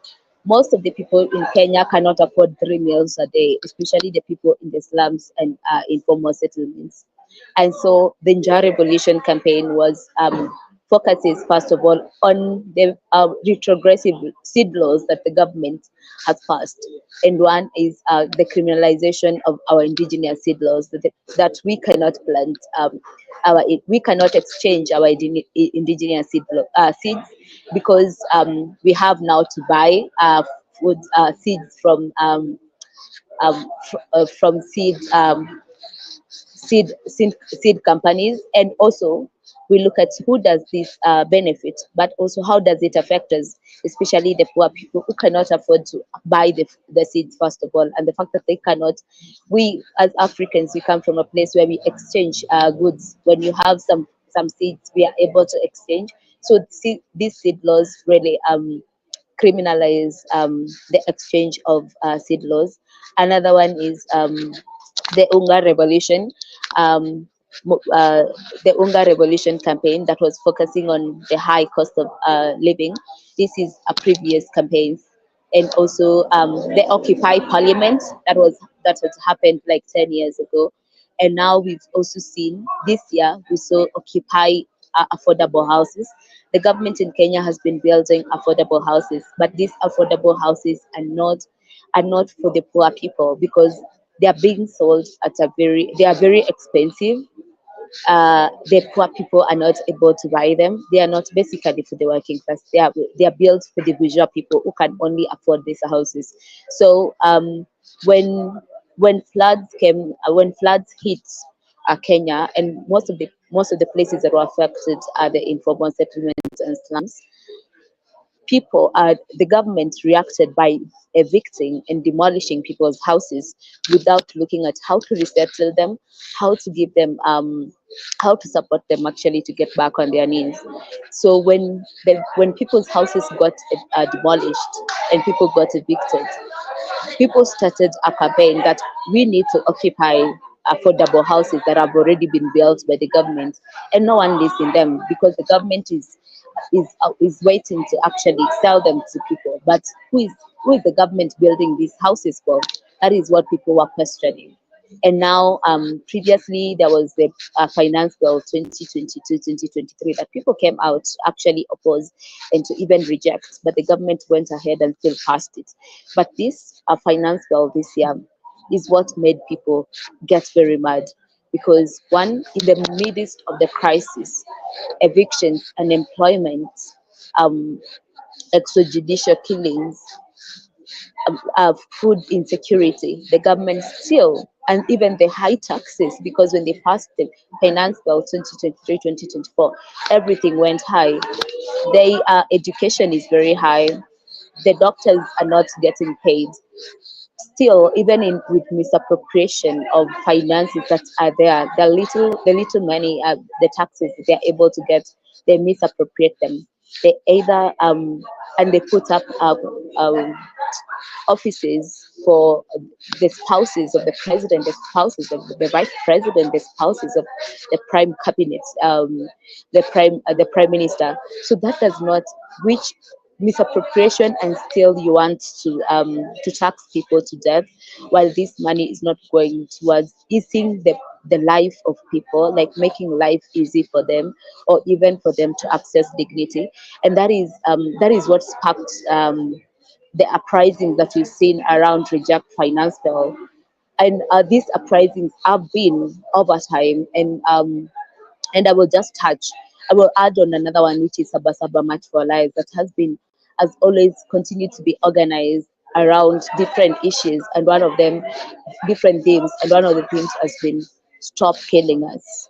There has been a lot of police brutality, enforced disappearance, extrajudicial killings, but also not only Kenya is not killing its people through the bullet, it's killing its people through lack of healthcare, killing its people through malnutrition. So this Sabasaba campaign has always been on stop killing us, stop killing us, stop killing us, because most of the things that are facing the urban people are just basically the accessibility of the basic of human needs, because most of them live very lives that are not dignified.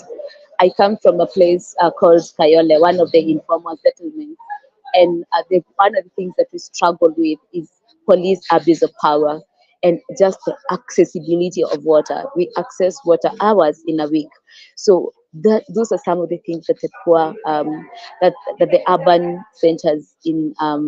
Nairobi urban centers in Nairobi are organizing around, but also just not only organizing. I know there is this conversation that the reject finance bill uprising in Kenya are leaderless, but that is not true, because there are people who came out and told people to come out, and also the fact that the reason why people are saying they are leaderless is because over time we've seen leaders, once they are people trust them as their leaders, they go and negotiate and throw every other person under the bus for their own interest.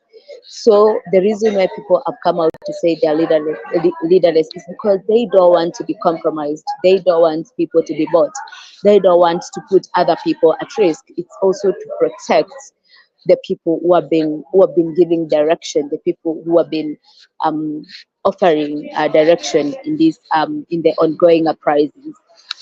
which that does not mean the people are leaderless. That is just to say that even if you want us to talk, even if you want to have a conversation with us, we are not talking. You will not talk to a few of us. If you have to talk to us, you have to talk through fulfilling the demands of the people. So I think I have touched on the few things, the ways that the urban poor in Kenya, urban people in Kenya have been organizing, and one has been through running campaigns. The other one is creating social and political movements. The other one is doing civic and political education. The reason why I'm saying political education is it's one thing to be told this is your right as enshrined in your constitution, but it's another thing to be told that this is the political direction that this country should take.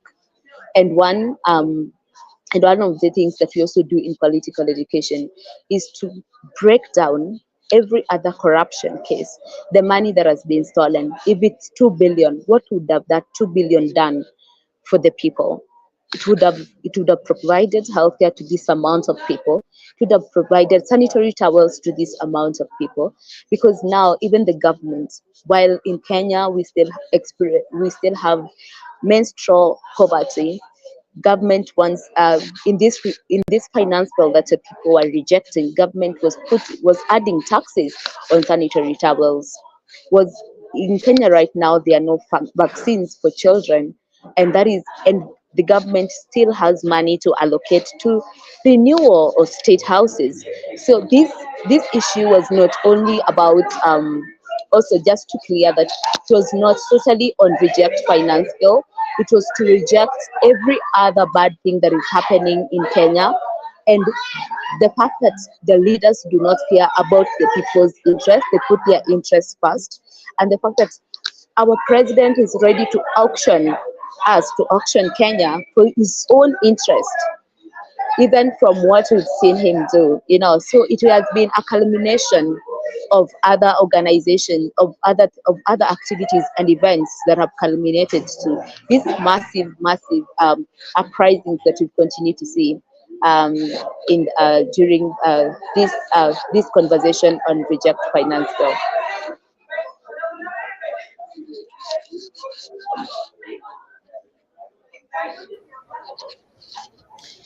Wow. Thank you so much, Faith. I really appreciating you bringing up the wider struggle and a lot of the politics of what's going on the streets.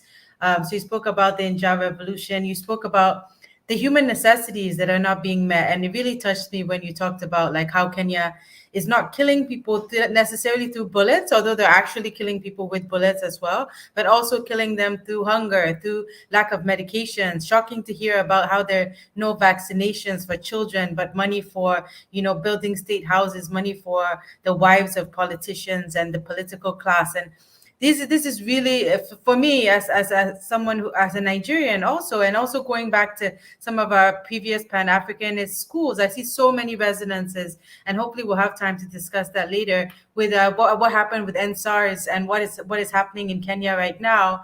The topics of leaderlessness and also being a tactic to protect people who are actually leaders but might be targeted by the state.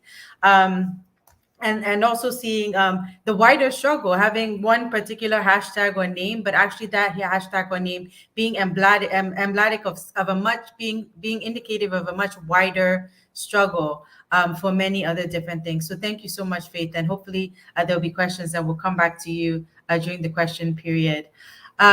So again, thank you. We're going to continue listening to how Gen Z is organizing. The next speaker we have is Comrade Sungo Oyo.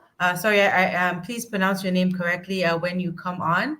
Comrade Sungo is a writer and coordinator of UMAMCO, the Pan-African Popular Pedagogy Collective, and he's also the national spokesperson of another organization, which I'm not going to try to pronounce. I'm sorry, I didn't have time to learn this, but you can tell us more. And they are going to be speaking about the digital power of Gen Z, Organizing Against Neoliberalism Today. So welcome, and we look forward to hearing from you. Thank you, Nandre. Hopefully, I've also pronounced your name in the right way. You did justice to my name. My name is Sungoyo. I'm a writer and an organizer with a political movement called Kongamano la Mapinduzi.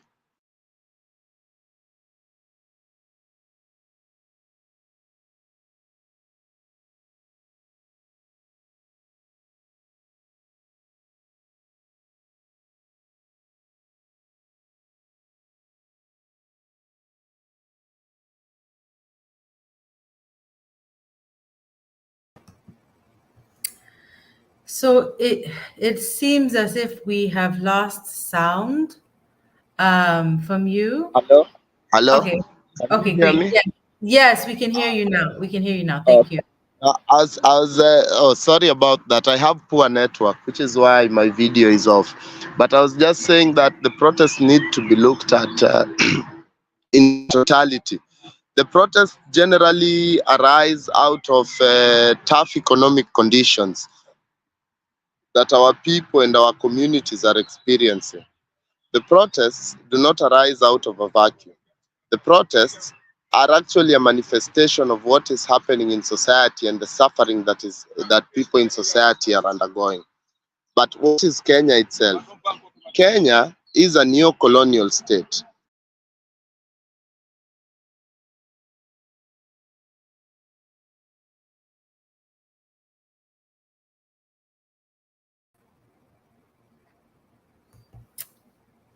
Yes, and again we're experiencing. Reject Sorry, this finance bill. can Hello? you we missed what you said, so if you can, sorry, just try to start again. We're just hoping we Oh, can. sorry. Okay. Sorry. I was saying at the beginning of these protests, the protests were generally about the finance bill. That these are regressive taxes which you are imposing on us. You are imposing taxes on bread, that is value added tax on bread. You are saying you want to impose taxes on cooking oil. You are saying you have already implemented a new tax on our personal income tax of 35%. Like taxation has risen across board, but we are not getting services in return. That was the cry of the people. Because if these taxes are to be implemented, then the state needed to give the people services in return. Healthcare, including programs which were the state previously covered costs were imposed. On education, the Presidential Committee on Education imposed a 300% increase in university fees, and there is many additional fees at high school and primary school levels. Uh, and so people are generally angry because people are really going through a hard time, especially at a moment when the economy has not fully recovered from the COVID pandemic, which in itself I think is a discussion for another day. But the economy is doing badly. You are overtaxing people, not giving people services in return. State officials and politicians are living luxurious lifestyles, and you have the IMF coming in and imposing structural adjustment programs like they did in the 80s. Though nowadays they use different language for it, austerity measures, and a lot of things. But basically, what has happened is that there has been a very significant drop in terms of the quality of life, in terms of how people are able to get along. I was saying at the beginning, they started with anti-finance bill protests, but then there was a strategic escalation because they soon after moved to a process of Ruto must go, which was good because now it moved beyond the bill.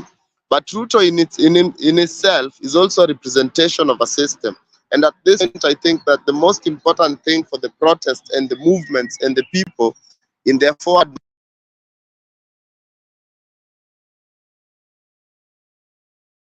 how would I say it, how to have a real systemic change. Because Ruto is a symptom of a system. Ruto is only a signal of that system which has deprived and humiliated our people for years and years and decades. And our people are not asking for much. Our people have very simple demands. We want education, we want healthcare, we want housing, we want dignity. Actually, that is at the most basic level. What our people are asking for at this particular moment in history is to be accorded dignity. But at the same time, of course, Kenya does not exist in a vacuum, like I said. But what is Kenya? Kenya is a neo-colonial state. And the neo-colonial state is created in the image of the colonial state. And I'll not go much into neo-colonialism because my comrade from Ghana who spoke earlier outlined it really well. And when a state is created in the image of neo-colonialism, it operates on the logics of a colonial state. Extraction, deprivation, like we take everything. At this moment, Ruto is saying he rode to power on the backs of the hustlers, the backs of the most marginalized segments of society. And he said, we are going to create opportunities. We are going to do this, do this, do this. Now he's saying, we are going to export you. You go abroad, work. We have deals with these governments. But what that means is that when our young people go abroad, the most active segments of our population, when they go abroad, they are working and building economies which are not our own. And which means that the opposite of it is that we are underdeveloping our economy because we are taking away our labor. The land is already gone because the political elite, the bourgeoisie in Kenya, have grabbed all forms of land. Nairobi had floods 2 months ago. The state carried out demolitions of the so-called informal settlements. They call them informal settlements, the slums, but they cannot be informal because these are people's settlements. The state calling them informal settlements is to informalize them because the people who live there are not informal. They're African people, they're actual people. And so the state, in informalizing people's settlements and having a basis to destroy it, made hundreds of thousands of people homeless in a span of a few weeks. And then a finance bill came to parliament. I mean, if people, of course, people are already organizing against this finance bill because it is very anti-people. And our historical responsibility is to defend the territory of life. Our generational responsibility at this time is to continue the struggle, which was started by those who came before us. And so the people are already struggling. But when the demolitions happen, I think there is an anger which arose from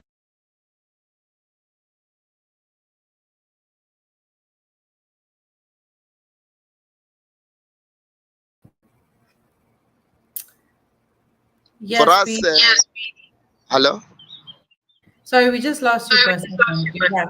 Oh, sorry. No, I was saying it's like the way Mao says, sometimes the organizations can be ahead of the people, and sometimes the people can be ahead of the organizations. The most important thing is for the people and their organizations in their mass-based dimensions to be able to move forward at the same pace, to march into history. And when we look at Kenya historically, because the debt question, Ruto is saying we are imposing these taxes to enable the country pay debt. The debt question has a historical dimension to it. First and foremost, because Kenya was a settler colony. And the way in which a settler colony operates is that it takes and takes and takes, and a lot of people are dispossessed. When the War for National Liberation broke out in 1952, when the Kenya Land and Freedom Army decided that we are going to determine our own history and ink it through our means of struggle. Of course, it was an armed struggle which claimed lives. And you know, the British imprisoned over 1 million Kenyan people. They put them in what they call villages, which were basically concentration camps, like the Boers did in South Africa during apartheid. Basically, 1 million people are imprisoned, and this is 10 years. This is 10 years after World War II. So it's like 10 years after, less than 10 years actually after World War II. 10 years after the world had seen the horrors of the concentration camps in Germany, but the British implemented the same in Kenya. And so there is that bitterness which arises from that historical epoch. But when Kenya, the first government, interim government, just before full independence, took over power, the government of Britain, government of West Germany, and the World Bank advanced Kenya a loan of £2 million for Kenya to buy back the land from the settlers who are living. The settlers, remember, had never bought the land from anyone. They took it through the gun. They killed and exterminated our people. Kenya had to take a loan of £2 million.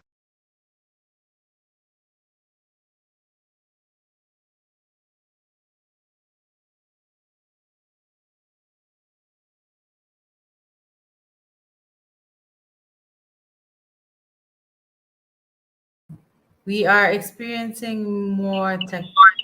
Hello? Yes. Hello? Please go ahead. We landed at 2 million. Kenyan taken a loan. Yes. Kenya took a loan of £2 million from the World Bank, from West Germany, and Britain, those three governments. And that is, if you are to convert it to its full value today, it's billions of money. And so Kenya finished paying this loan in the 80s. And Kenya has also been taking multitudes of loans from these multilateral institutions. So whether you are looking at the loans taken in the 70s and 80s, and the interest that accrued, and how the state has struggled to repay back this loan. But then the state is led by a comprador class which produces nothing, but which is rich and lives very fancy lifestyles. And so basically we are led by a group of middlemen, like brokers, who basically go and negotiate how to sell us out. And from the 80s, with the structural adjustment programs, because before that you could study up to university, healthcare was free and all these things. After the 80s, then the costs are added to this.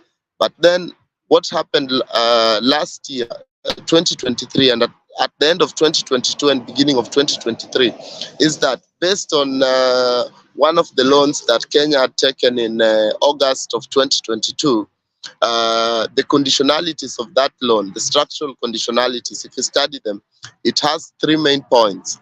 It talks about shoring up the financial base, and basically what it translates to in our reality as a people is taxes. And that is why you see university education rising by 300%, the cost. You see government not investing in healthcare. You see government investing more towards war and towards acquiring weapons. And you see them now reaching a deal with the American government to send our police force to Haiti.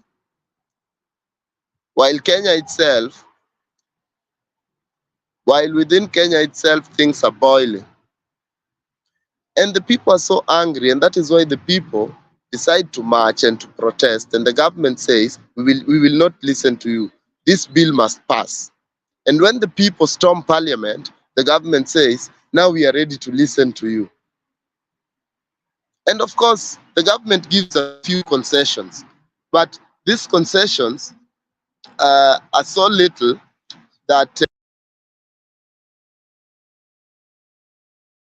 a material impact in the lives of our people. What we need is a redefining of the whole of society. And Cabral taught us, and every day his memory reminds us that the people are our mountains. The people are the motive force of history. It is the people who determine the direction of society and how society will move. But what have the Kenyan people said at this point? They have said they want to be free from both structures of internal oppression and structures of external domination. And I think what is happening in society at the moment is that we have achieved a qualitative leap, which doesn't arise out of a vacuum, like my comrade Faith Kasena said. It arises out of the work that different organizations and different mass movements have been doing over the past years. This is the visible part of that work. But then, it also is not something which should carry us or excite us, because I think it only marks the beginning of a protracted process. And all of us who have studied the laws of social development know that struggle is not an electric switch. It is not a radio. It is not something you turn on and off. Struggle is a protracted process. And given how the state has reacted and the killings that have happened, I think we really need to be aware and think of how within the revolutionary process we counter elements of counter-revolution, both within the movements and within structures like the state. If at this particular moment we are to talk of the digital sphere and the contribution it has made, it has been fundamental, like people organizing themselves online and showing up and doing things like literally shifting the balance of power overnight. It is something fundamental. But I think the thing that's most key is to think of how the different movements and the different organizations have been able to connect online and offline forms of organizing. Because the digital sphere for us is a tool, and we must never confuse the tool with the actual work. It is a tool to enable us connect 1 and B, to connect A and B, I mean, or 1 and 2, to move certain things forward, to figure certain things out, to stay connected. But it is not, in itself, it is not organizing. In saying that, that is not to rubbish the digital sphere, because I think it has been the most decisive element of this particular moment of organizing in Kenya.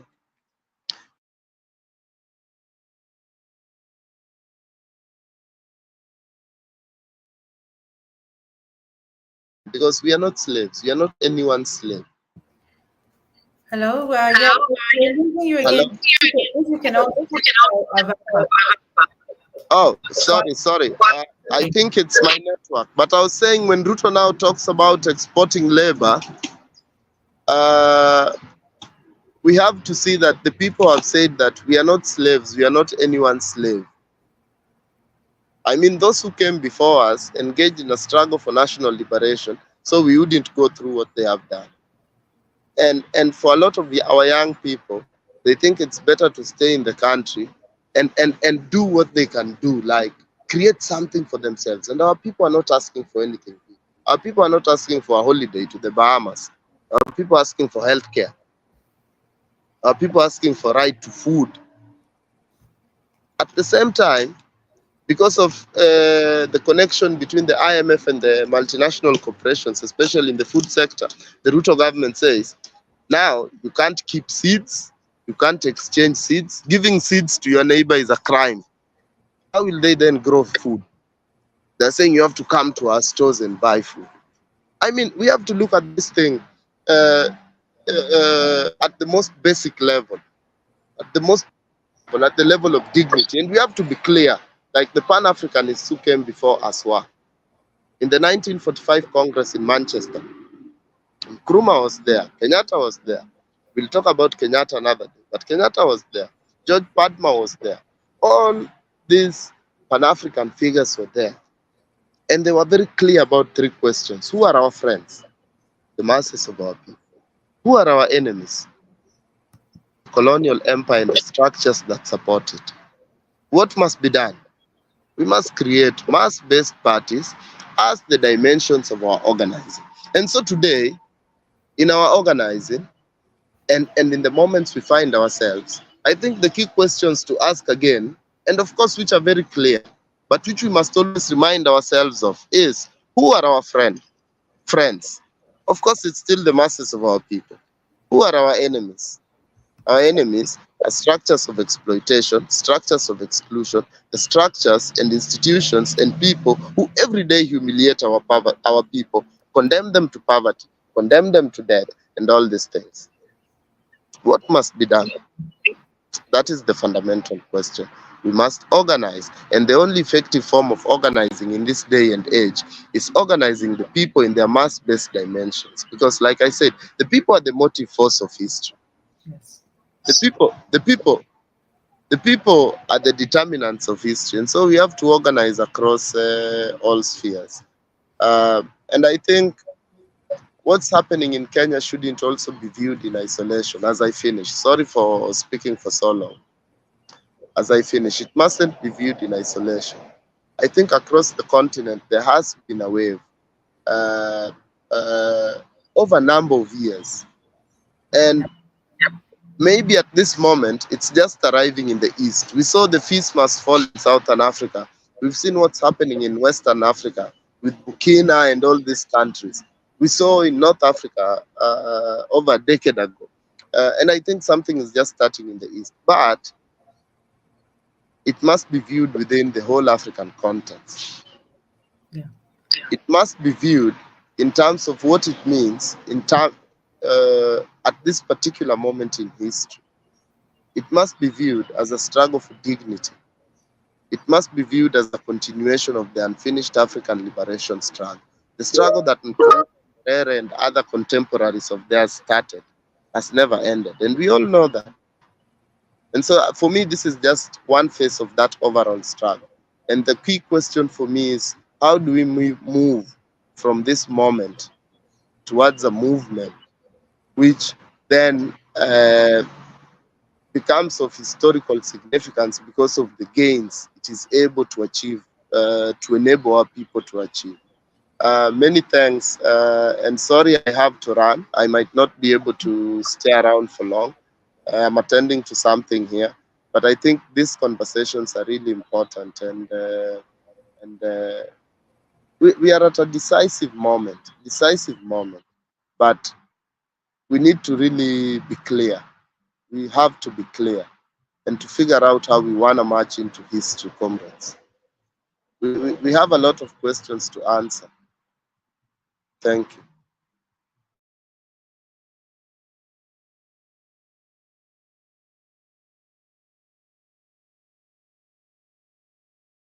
Thank you so much, Sungu, for that.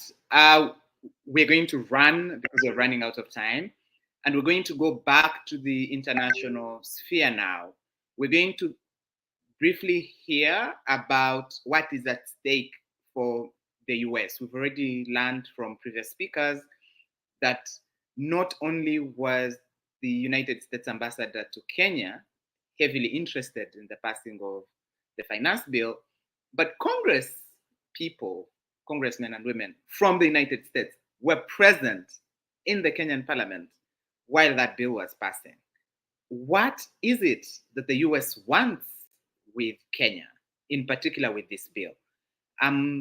Next to take us through this is Abdullahi Boru. Abdullahi Boru is a seasoned analyst, but also activist who has worked in various countries in Eastern Africa and the Horn of Africa, and is going to explain to us what is at stake for the United States. Take it away, Abdullahi.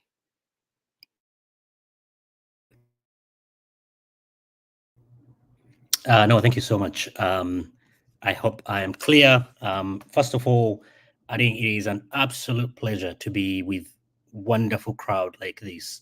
So from the time that sometimes one of the challenges with the people on the left, and especially the progressive, we hardly sit back and enjoy. We hardly sit back and say, look, these are the wins that we've had. Sometimes I feel like we like to be in the glorious defeat. Oh no, we reached very close with the Occupy movement. Indeed happened. We beat ourselves, we sing songs and we go on. The same with Occupy movement with the Black Lives Matter. But this is a very important moment, and I cannot thank enough everybody from the beginning that went ahead and dropped wisdom. We learned, and we just demonstrated that there is, a great deal of historicization of what is going on in the country. Everybody is calling for scratching their head. Where did this movement come from? This movement draws from a rich vein of, organizing that is done online, offline, multi-generational, across various class and people. And that is something beautiful to watch, and this is where it's come to. Secondly, I think contextualizing. I mean, I think sometimes, not all, but many Kenyans, we tend to have a blinker as an exceptional country in the region. And as such, we tend to be more insular, more inward looking, but peppering this with what is going on elsewhere is a really useful exercise for us Kenyans to have a cosmopolitan outlook that Kenyans had, at the beginning, the dreams of people like Pio Gama Pinto and the rest, so that we'll be able to contribute to this. I just want to use 2-3 minutes of my time and donate the rest of the time to quick question and answer, because a lot of the ground has been covered. I just want to make one important thing here is that Kenya has always been, if you will, a settler outpost. It's always been that. I think once you get Kenya through settler outpost framework, everything tends to fall in place. Otherwise, you just get to, moved around. You see the police. The police are nothing but the instrument of this settler state. And also, just if you go back to the genesis of what today we call Kenya, it was part of the British, the Imperial British East African Company that owned it, I think, from 1888 to 1893. After that, it reverted to the British colonial empire. And since then, and I'll use the Kenyatta period, where until 1989, Kenya was really the darling of the British establishment, right? Kenya and especially Kenyatta, who the British made up to be this radical guy who had this, the British worked so hard to create an image of Kenyatta that never existed. Kenyatta was just a very useful opportunist in how he rode the Mau Mau, the moment and everything. But for the British, he became a very useful vehicle to channel everything that they wanted Kenya want to be. Kenya that is not just a colonial outpost, sorry, but also a plantation. The whip is the batons that the police has. And Kenyatta cultivated that relationship because it suited both of them. Here's a man with no known credentials who was placed on a pedestal. And for the British, then this became a very useful gateway into Kenya. And, even after independence, the British worked so hard to really keep Kenya within its orbit. Because if you look at very, very closely, in the south, Tanzania was the base for international, radical left. And as such, the British were afraid. On the northern side, you had, in both Somalia and Ethiopia, where the USSR and Cuba and as well as Yemen were on the same block. And then the United States trying to, cultivate Somalia, and then, 79, where the USSR switched sides very quickly, just about when the Ethiopian state was about to collapse because of fighting with Somalia, and took sides, and Siad Barre was left holding, the bag. And then the event of 79, USSR, Cuba, and Yemen switching sides really draws all the way up to where we are, in a sense that the collapse of Somalia, the end of Cold War in 89, and the United States remaining the preeminent power, decided that, look, this is going to be our first, international, relief mission to Somalia, Operation Restore Hope. Operation Restore Hope did not restore hope, and there wasn't even an operation to begin with. And Somalia, the collapse of Somalia, and then, if Kenyatta was just engaging with British through the lens of Cold War, where the United States was very afraid, the UK, the British were very afraid not to lose Kenya because of the Cold War, right? The second phase, which is the counter-terrorism phase, which again is pretty much manufactured. Al-Shabaab, worked on it for many years. Even at its highest, there's no way Al-Shabaab could overthrow Kenya. Even forget about Somalia, forget about Kenya. But Kenya passed the Prevention of Terrorism Act 2011, and that became the vehicle through which most of the dissent was crushed. If you look at the counterterrorism triangle, parts of Nairobi, part of the coast, and the northern parts of Kenya, where Kenyan military and security agencies were provided tremendous amount of training. Kenyan police officers are as trained as police officers anywhere else. But look at the training. Who is offering the training? The United States offering training on police reform, funding police reform in Kenya, and training the police, or the British Army training in northern part, in Nanyuki and Laikipia and that part of the country. That is, again, if the Batuk, that is the British Army training school, is the focal point or the launchpad for Kenyatta and the British establishment, including the Lanet incident of 1964, when Kenyatta relied on the British to crush, a dissent within the military. Then for Kenya, the establishment of National Counterterrorism Center, following the passage of Prevention of Terrorism Act 2011, then that becomes the vehicle through which the United States continues to exert influence on Kenya as such. Yes, for sure, the connection with Palestine genocide is very real. In terms of, then Ruto coming into the scene, it's nothing new. I mean, like, if you saw Ruto sitting at State House, it just felt, to my mind, someone, when you go and visit your dad at his shop or at his place of work, and he says, hey, do you mind sitting on my chair? How do you feel? Does it bring you joy? And all that kind of stuff. That was precisely how Ruto was treated. And that is not the most frustrating part. The most frustrating part is Ruto did not see it as such. Ruto thought that, look, here I am being welcomed, an ex-ICC indictee. Now I'm being invited to the inner sanctum of the White House, and I am the one now who is held up as an example for others, right? A good native informant that can be used. But the reality is, if you look at both Ruto as well as Biden, both of them are presidents with tremendous amount of trust deficit that both of them needed each other more than anything else.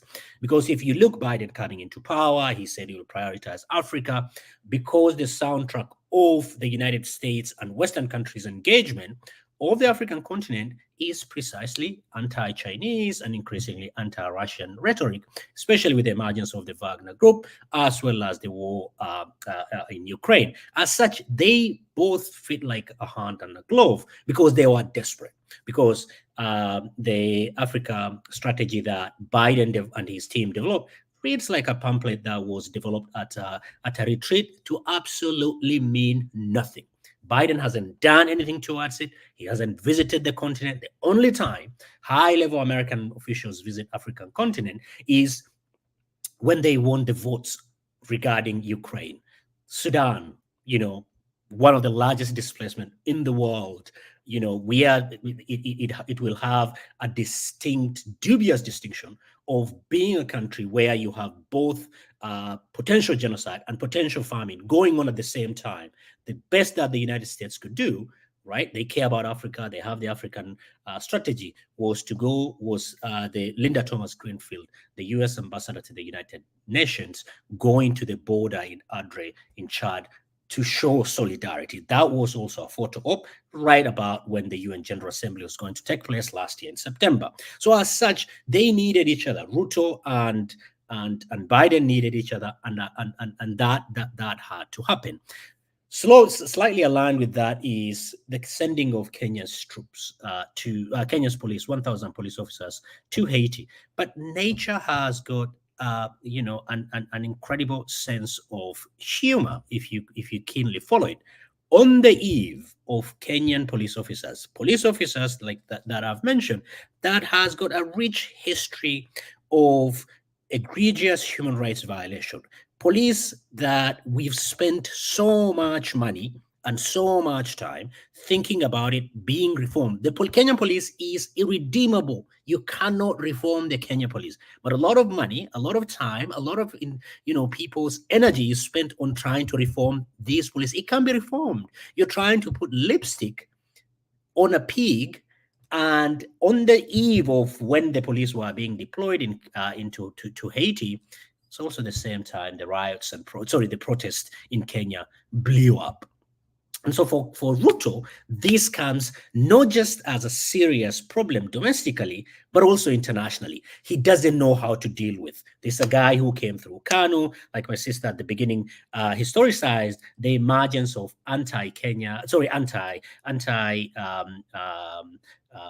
pro-democratic movement in the early 90s. Ruto was part of this state. Ruto was part of the Youth for Kano 92 that the late President Moi used to destabilize not just the opposition, but also the economy through printing a lot of money. All right. As such, nature serves you, some of these things called, and he was being served. I think in terms of the African continent and the level of solidarity that needs to be built, this is an incredible opportunity. Whether it leads to something else, I really would want it to. Even if it doesn't, we really desperately needed this. This was a massive catharsis, not just for Kenyans, but for the region.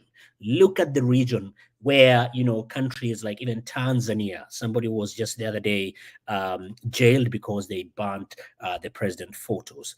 Yoweri Kaguta Museveni is sitting pretty in Uganda. So we needed this desperately. While we want it to grow into something massive, please, to everyone, we should celebrate. 7/7 celebration today in Kenya was desperately needed. That people going out in the face of domestic marginalization, in the face of absolute oppression, people went to the Uhuru Park. Uhuru is freedom. To Freedom Park to go and celebrate, to join the long list of Kenyans and moments that we had to celebrate. We should celebrate. We shouldn't wait. If this particular administration goes now or goes in 2027, I don't care, but this moment needs to be frozen in the hardest metal that we can get, be it diamond or anything, and be able to celebrate. It is a lesson for others. My sister from Nigeria, who is moderating, Kenyans learn from your movement, because there is a continuous linkages between this movement that people learn from each other, being leaderless, coordinating, organizing, raising money. But I want to emphasize that sometimes in moments like this, we want that big man or woman of history. There are so many people, small people of history that pushed this, whether it is within the, desperate areas in the urban parts of Kenya, where I worked on police reform for a very long time. And my sister mentioned all the stuff around the police. We need to celebrate. This solidarity needs not to die now. You might not be in Nairobi. You might not be anywhere. There are lists of groups, organizations, people that are raising money. Your $100, your $10, your $5 can go a long way in helping people who have been maimed, people whose livelihood have been destroyed, mothers who have to pay the mortuary bills. That then shows that despite the internal pressure, despite the external IMF, World Bank, and the Department of Defense investing in people like William Ruto and others, Museveni and others, Kagame and others, people really come out in the most organic, in the most heartfelt, in the most realest of real. They're struggling. They don't know. This state only knows two languages. One is buying people. They cannot buy these people. This state also knows in killing people. They kill one, somebody emerges. They break people's legs, another one emerges. I think there are a couple of organizations, but in the interest, I won't be able to mention them. But I think I will share some of the links to individuals who are raising money, individuals that At this moment, humans are fallible. We have to be very careful. We need not to put people on the pedestal. People will make mistakes. We have to extend grace to them. But in areas where we see parasitic individuals taking advantage, we call them. That is the function of this moment. But there are other people beyond reproach who are raising money, who are doing everything to go and mourn with those people. The president has not been able to visit these people, but people in this movement have been able to go and mourn in solidarity, bury and do everything with the parents and families of this. I think those are the people that we need to invest in. But we have to be very careful that this moment need not to lead into despair in things that people have said that they are going to attain is not attained. Let it not eat on itself, because it's very easy. There are people who are spending every single minute of their time to try and tarnish the names of people who are doing wonderful work so that they can make it impossible to work. Over. Thank you to everyone. Thank you so much, comrade. You've finished right on time. It's like you were, I wish I could be as effective as you when it comes to timekeeping. Next, I have a time on my next to my computer. Oh wow, smart. Okay. Next is going to be Mumbi Kanyogo, who is going to wrap up really neatly and tie all the various threads that we have been weaving together. Mumbi is going to talk to us about the place for global Pan-African solidarity from Nairobi to Port of Spain. Let me introduce Mumbi properly. Mumbi Makena Kanyogo is a writer, researcher, and educator working, thinking, and writing in solidarity with anyone and everyone, working towards the end of capitalism, imperialism, and cis heteropatriarchy.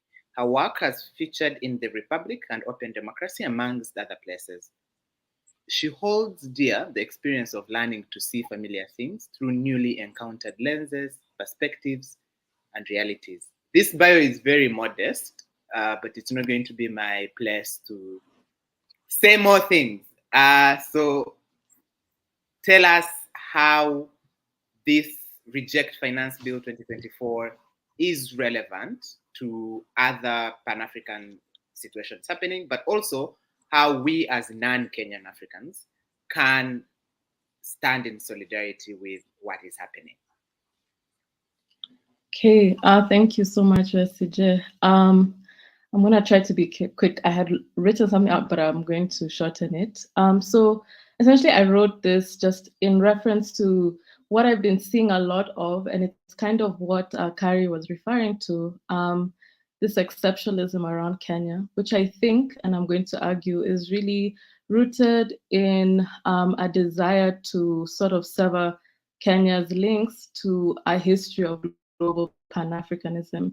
We spoke, I think the speaker for Abdullahi was talking a lot about Kenyatta, who was, mythologized as the head of Mau Mau, but in actuality, he had very anti-socialist politics, oversaw, police violence and assassinations of actual socialist thinkers, and also criminalized the Mau Mau over time. And part of that work, I think, was also to sever, Kenya from, developing the political consciousness, the Pan-African consciousness, be able to identify and draw links between our situation and that of other people in other countries. So that's the question and the thing that I'm thinking about. So Kenya has always been situated as an exceptional nation state in the African context. In the African studies adjacent sort of global press, Kenya is regularly referred to as an oasis of, or an island of peace, stability, and democracy in a troubled region. In expert blogs, Kenyans have regularly been imagined as peace-loving people. And in the tech world, Kenya is the Silicon Savannah.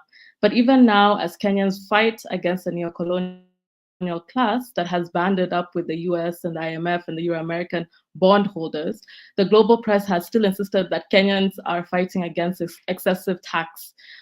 No reference to the historical and global sources of these afflictions. It's just something that is emerging out of the blue, and it's particular to Kenya. So for me, I'm saying we have to ask, what do the local neocolonial class and their Western sponsors gain when we act as if we are all being uniquely harmed? What does the Africanist Academy gain when they are able to particularize each African country's issues? What do we as African people, as Kenyan people, lose when we cannot connect our crisis to that of others? The function of this exceptionalism, this narrative isolation, is to situate Kenya as different and often as better than other African countries, particularly those that surround it. And what has emerged in practice is that Kenya's problems have been particularized such that the violence of poverty, imperial meddling, militarism, police violence, political repression, ethno-nationalism, patriarchy, the same problems that afflict our neighbors have been erased from how we and others in the world diagnose our crisis, including the one that we are facing right now. Ours is always a crisis that is reimagined through the liberal terms of bad leadership, tax hikes, crony capitalism, and it's never one of imperialism, neocolonialism, and capitalism. So to me, this exceptionist rendering of Kenya can be traced back to the colonial period. Unlike many other colonies that were staffed by technocrats, working class white people, Kenya's settler class largely consisted of lords, baronets, upper class aspirants, whose migration to Kenya had been triggered by a desire to salvage their declining Victorian good life, a life that had been interrupted by the post-First World War emergence of the British welfare state that had in part been established through wealth taxes. So to do this, they needed white colonial. They needed to evacuate settler colonial Kenya of blackness.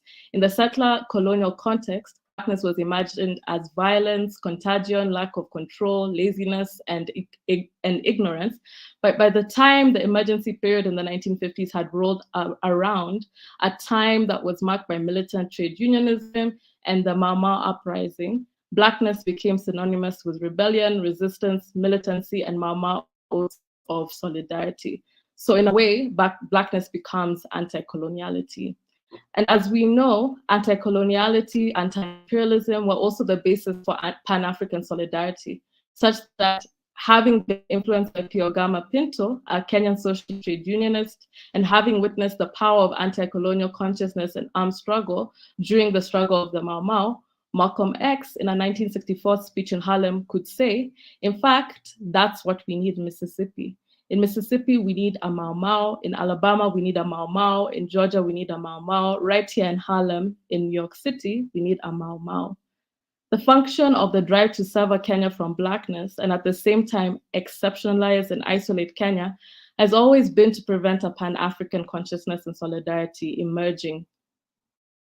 But there have always been groups that have outrightly rejected this, from the Kenyans for Palestine group that has been organizing against the genocide in Kenya and highlighting multiple complicities in it, particularly the complicities of our political class and also different retailers as well, to the Mwakanya movement of the 90s and the early 2000s.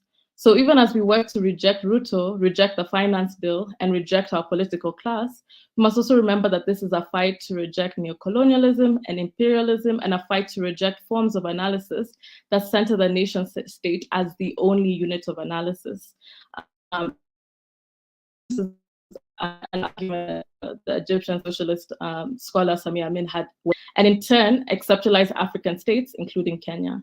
And ultimately, we must work to regenerate a Pan-African ethic of solidarity. And to me, I want to think about solidarity as the call for solidarity from our movement as an invitation to participate in struggle.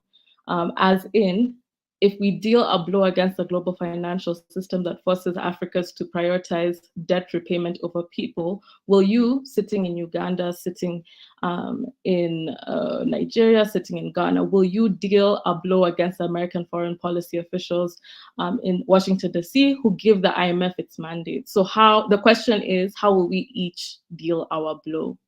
So now I want to share 3 reasons why the fight against Ruto is also a fight against neocolonialism and imperialism, a Pan-African struggle. So this is sort of just a summary of what everyone has been talking about. I think it's necessary that we join these dots more clearly for people.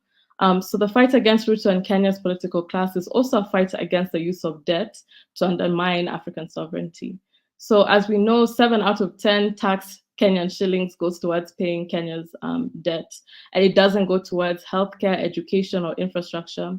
So Issa Shivji has theorized this as debt slavery as part of the turn towards the neoliberal accumulation by appropriation, as opposed to the accumulation via capitalization during the developmental period in the 60s. So there's an essay that was published in The Elephant, somewhere where I think Mary Seramaga and others have published in.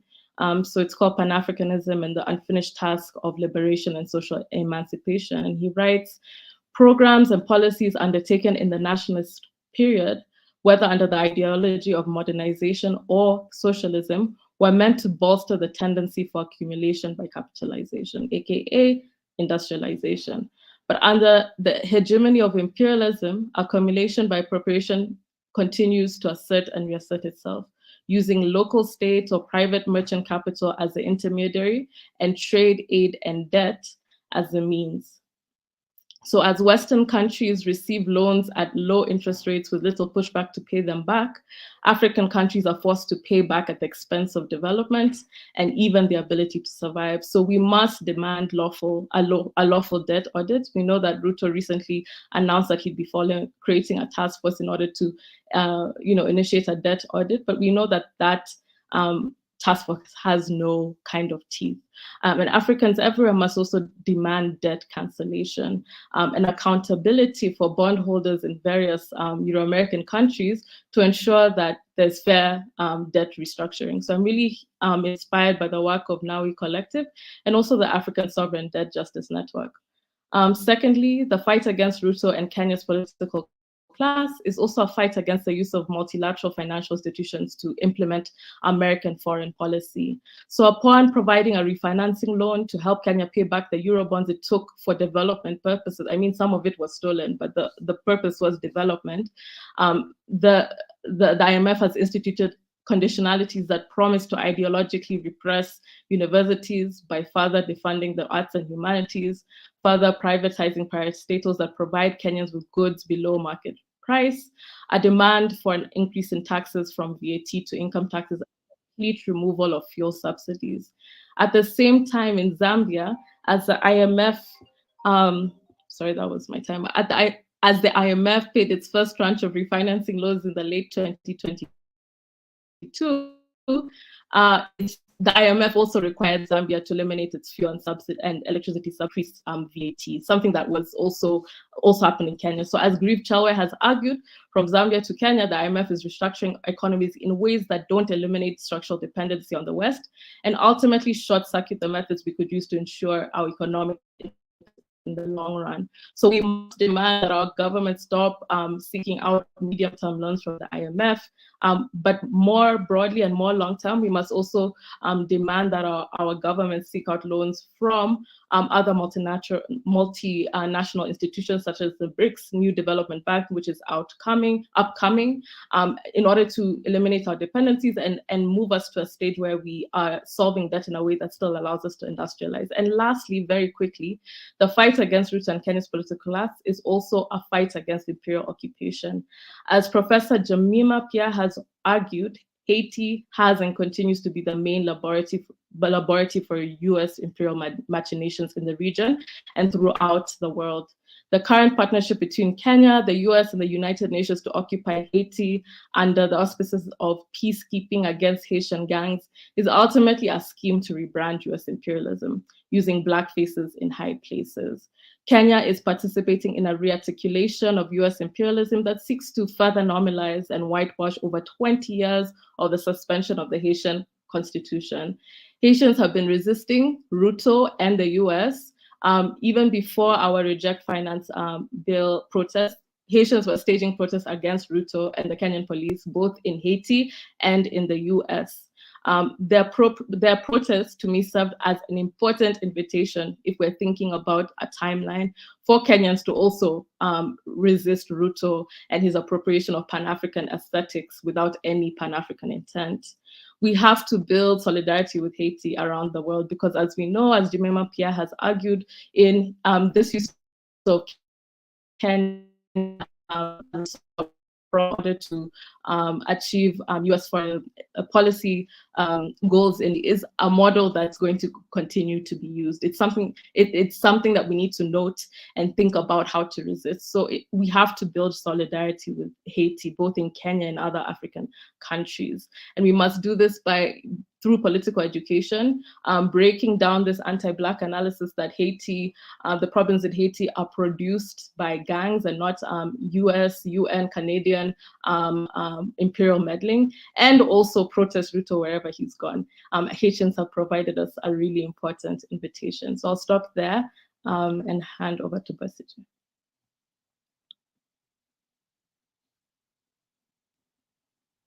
Thank you so much, Mumbi. You actually used less time than we had allocated, which gives us more time for the Q&A. Nanri, take it away and lead us into the last segment.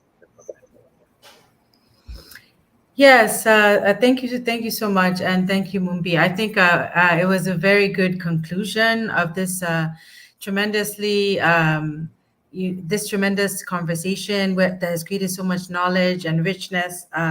A rich conversation. We've gone through the history of solidarity, histories of exploitation. We've spoken about the Mau Mau, the Saba Saba. We've gone across continents to talk about everywhere from Uganda to Haiti to the Sahel, and really just people have really brought together all the rich historical connections, but also the connections across the African diaspora, across African countries, and really have emphasized the need for solidarity wherever imperialism meets us. And I really appreciate one of the quotes in particular, saying one of the quotes that said, what are you going to do? What is your own role? What is your own part of the struggle? And so I think the best way to end, because we don't really have time for a Q&A, and I also haven't seen questions from the audience, is to bring everybody back on, and for each speaker just to have maybe 1 minute to make their closing remarks. I have a few suggestions, but you can make the remarks however you please. I think one of the things that we could maybe wrap up talking about is by thinking about activists on the streets today and kind of bringing it back and deeply grounding it into the present struggle that has taken place over the last few weeks, is how are young people, how are young people using this knowledge, historical knowledge? How are they using knowledge of the Pan-Africanist struggles? Are they talking about what's happening in Haiti? Are they talking about are young people really understanding and discussing IMF and the World Bank, and where are these conversations going? And really, how can we best stand in solidarity? What does solidarity mean to the people in the room who are listening from all over the world? We have over 500 people listening in on this call. So maybe just talking about the practicalities of what solidarity looks like. I won't take speakers' time, so we'll just please have just 1 minute, 60 seconds, and trusting everybody to keep to that time so we can round up on the hour. So I'm just going to start with on the right of me on the screen here is our comrade Mary. So if you can have 1 minute of your concluding remarks, please.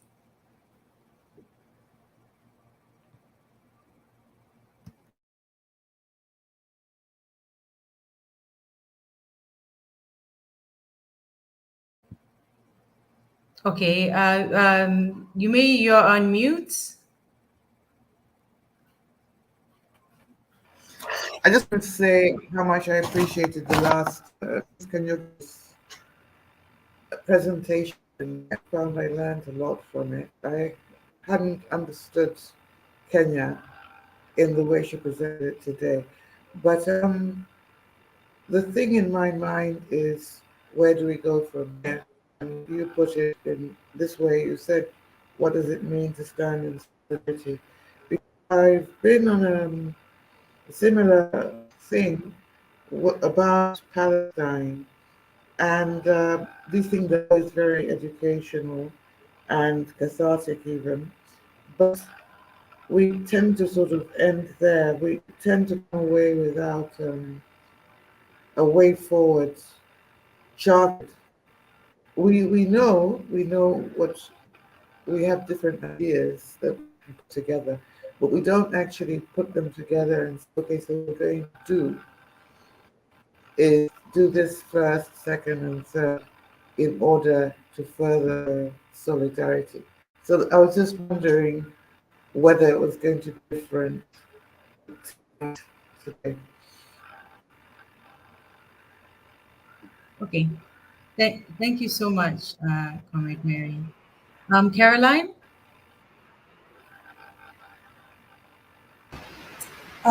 Yes, in just 1 minute, just to refer to your comment or your question around history and young people and Gen Z. So, in a country where the arts and history are subjects within the education system, a country where these things have been rubbished, I really think that young people, Gen Z, are really trying and they're listening. They're listening to the scholars, like Mombi, for example, who with us and is really doing a great job in, through the socials and just giving that historical context to everything that we are talking about on the socials.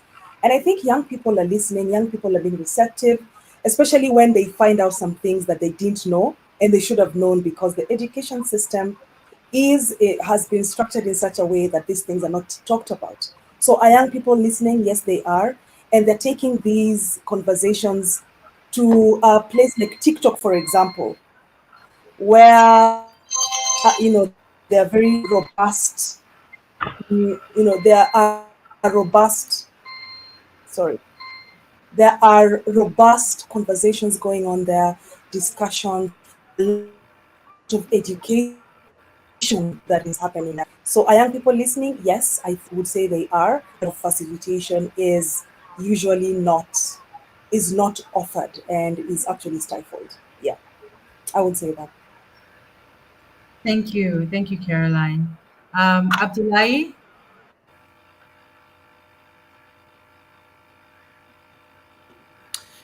Yeah, I think mine is just again, we have a massive opportunity, and following up on what the previous speaker said. Look, this is the administration where the president said, look, we do not recognize art. We only recognize science. But what did this movement show us?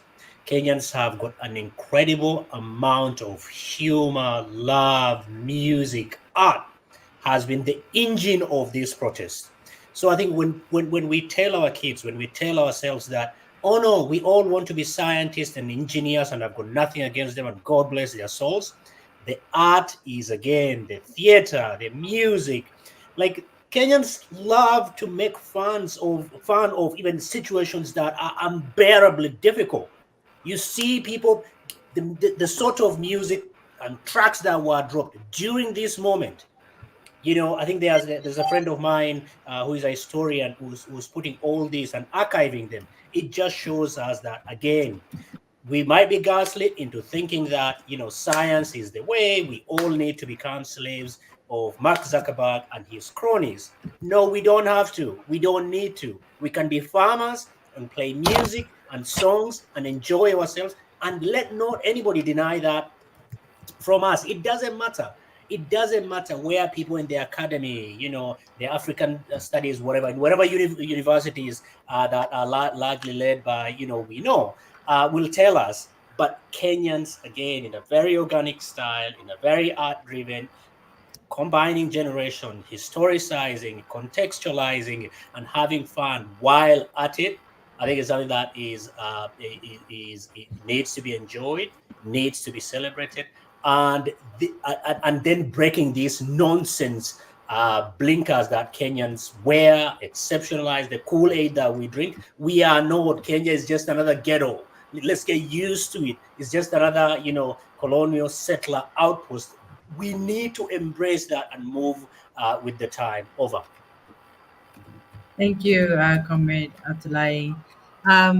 Over to Faith, and then Mumbi, you can wrap up.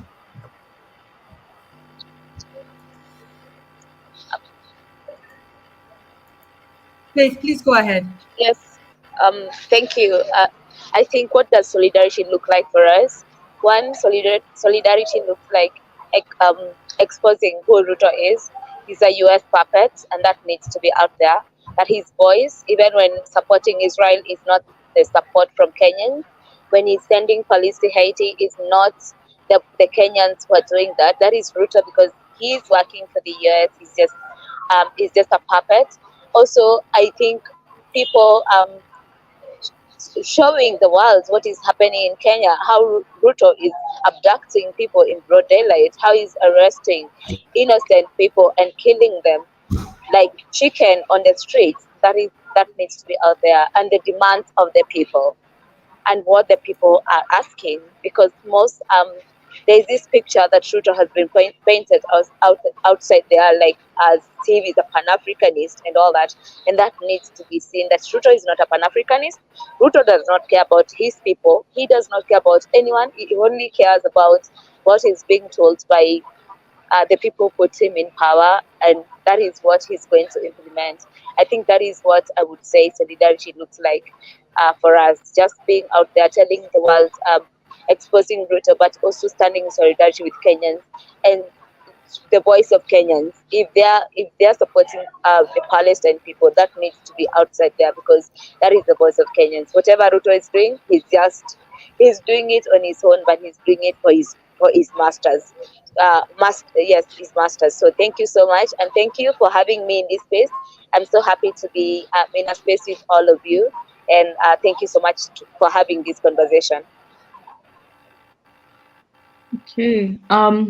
Just to add to what Faith has said, Caroline, Mary, Abdullahi, I think for me it would be, we have to draw the connections between what's happening locally in Kenya and elsewhere. I think if we're thinking about imperialism as a global system, if we know that our leaders, think they are funded together and that they're part of the same neo-colonial class, then us in Kenya resisting Ruto is also a blow against Museveni in Uganda, is also a blow against Tinubu in Nigeria. So conversely, if people are to fight their various neo-colonial masters in various countries, if people in the US, as we have said, Griff Chawa has insisted that, it's important that IMF and World Bank are situated in Washington, D.C. What can people in the US do in order to undermine and to protest the IMF and World Bank there? So if we all deal our blows, we're able to weaken the system and live another day to fight. So that would be my invitation. Thank you. Thank you so much, Mumbi. Again, great concluding remarks from everyone, and really appreciating that last comment on DC. I really remembered when just a few weeks ago people were so happy that they held a presidential dinner for the for the Kenyan president, and just the dynamics of not understanding kind of what that meant for so many people who were celebrating a Black African being invited to the White House, and not really understanding how that was part of the neo-colonial imperialist project. I've just been so honestly awestruck by these amazing organizers and activists, and have really appreciated each and every one of you in this conversation. So I'll hand over to Comrade Besigye, and thank you so much, everyone. This has been the longest, I think, that we've had. It must be very late in Kenya and East Africa generally. It's been such a pleasure, but I also want to, 9 p.m. I also want to point out the fact that in all the places that we've been talking about, and this is also happening in Kenya right now, there is a huge and very violent, deadly military crackdown happening to shut down these protests. People are showing up dead in not swimming pools, in swamps, in forests, So everywhere, these protests are put down with so much force. And of course, we cannot excuse the IMF. In fact, this blood is on the hands of the IMF, because among the very many conditions they put on these loans, they do not put a condition on not using force. But also, we know that some of this money is used to buy arms, So they put conditions on, you can't use this money for this, you can't use this money for this, and you have to stop doing this to qualify to get this money. But they don't say anything about how violent you can get in having their way. So I just wanted to make that conclusion, but also to honor the people who have lost their lives during this time, and also to send strength and power and more courage to those that are on the front lines fighting against this. We don't know when our next episode will be. So just like last time, we didn't know this was going to happen. So we didn't know the episode was going to come earlier. But thank you for showing up, the many people that have showed up today, and those who are going to watch this later. We really appreciate this, and we are open to suggestions for other things we can do, other topics, and join our network and watch our other episodes. This is episode 10, so that's a lot of work. And we're looking forward to the next one. Thank you, Nanri, for the opportunity to do this with you. Also, thank you, Crystal, for just keeping quiet and letting everything happen smoothly. So while the rest of us are here talking, and you're just behind there sorting everything and making sure everything is happening as it is supposed to.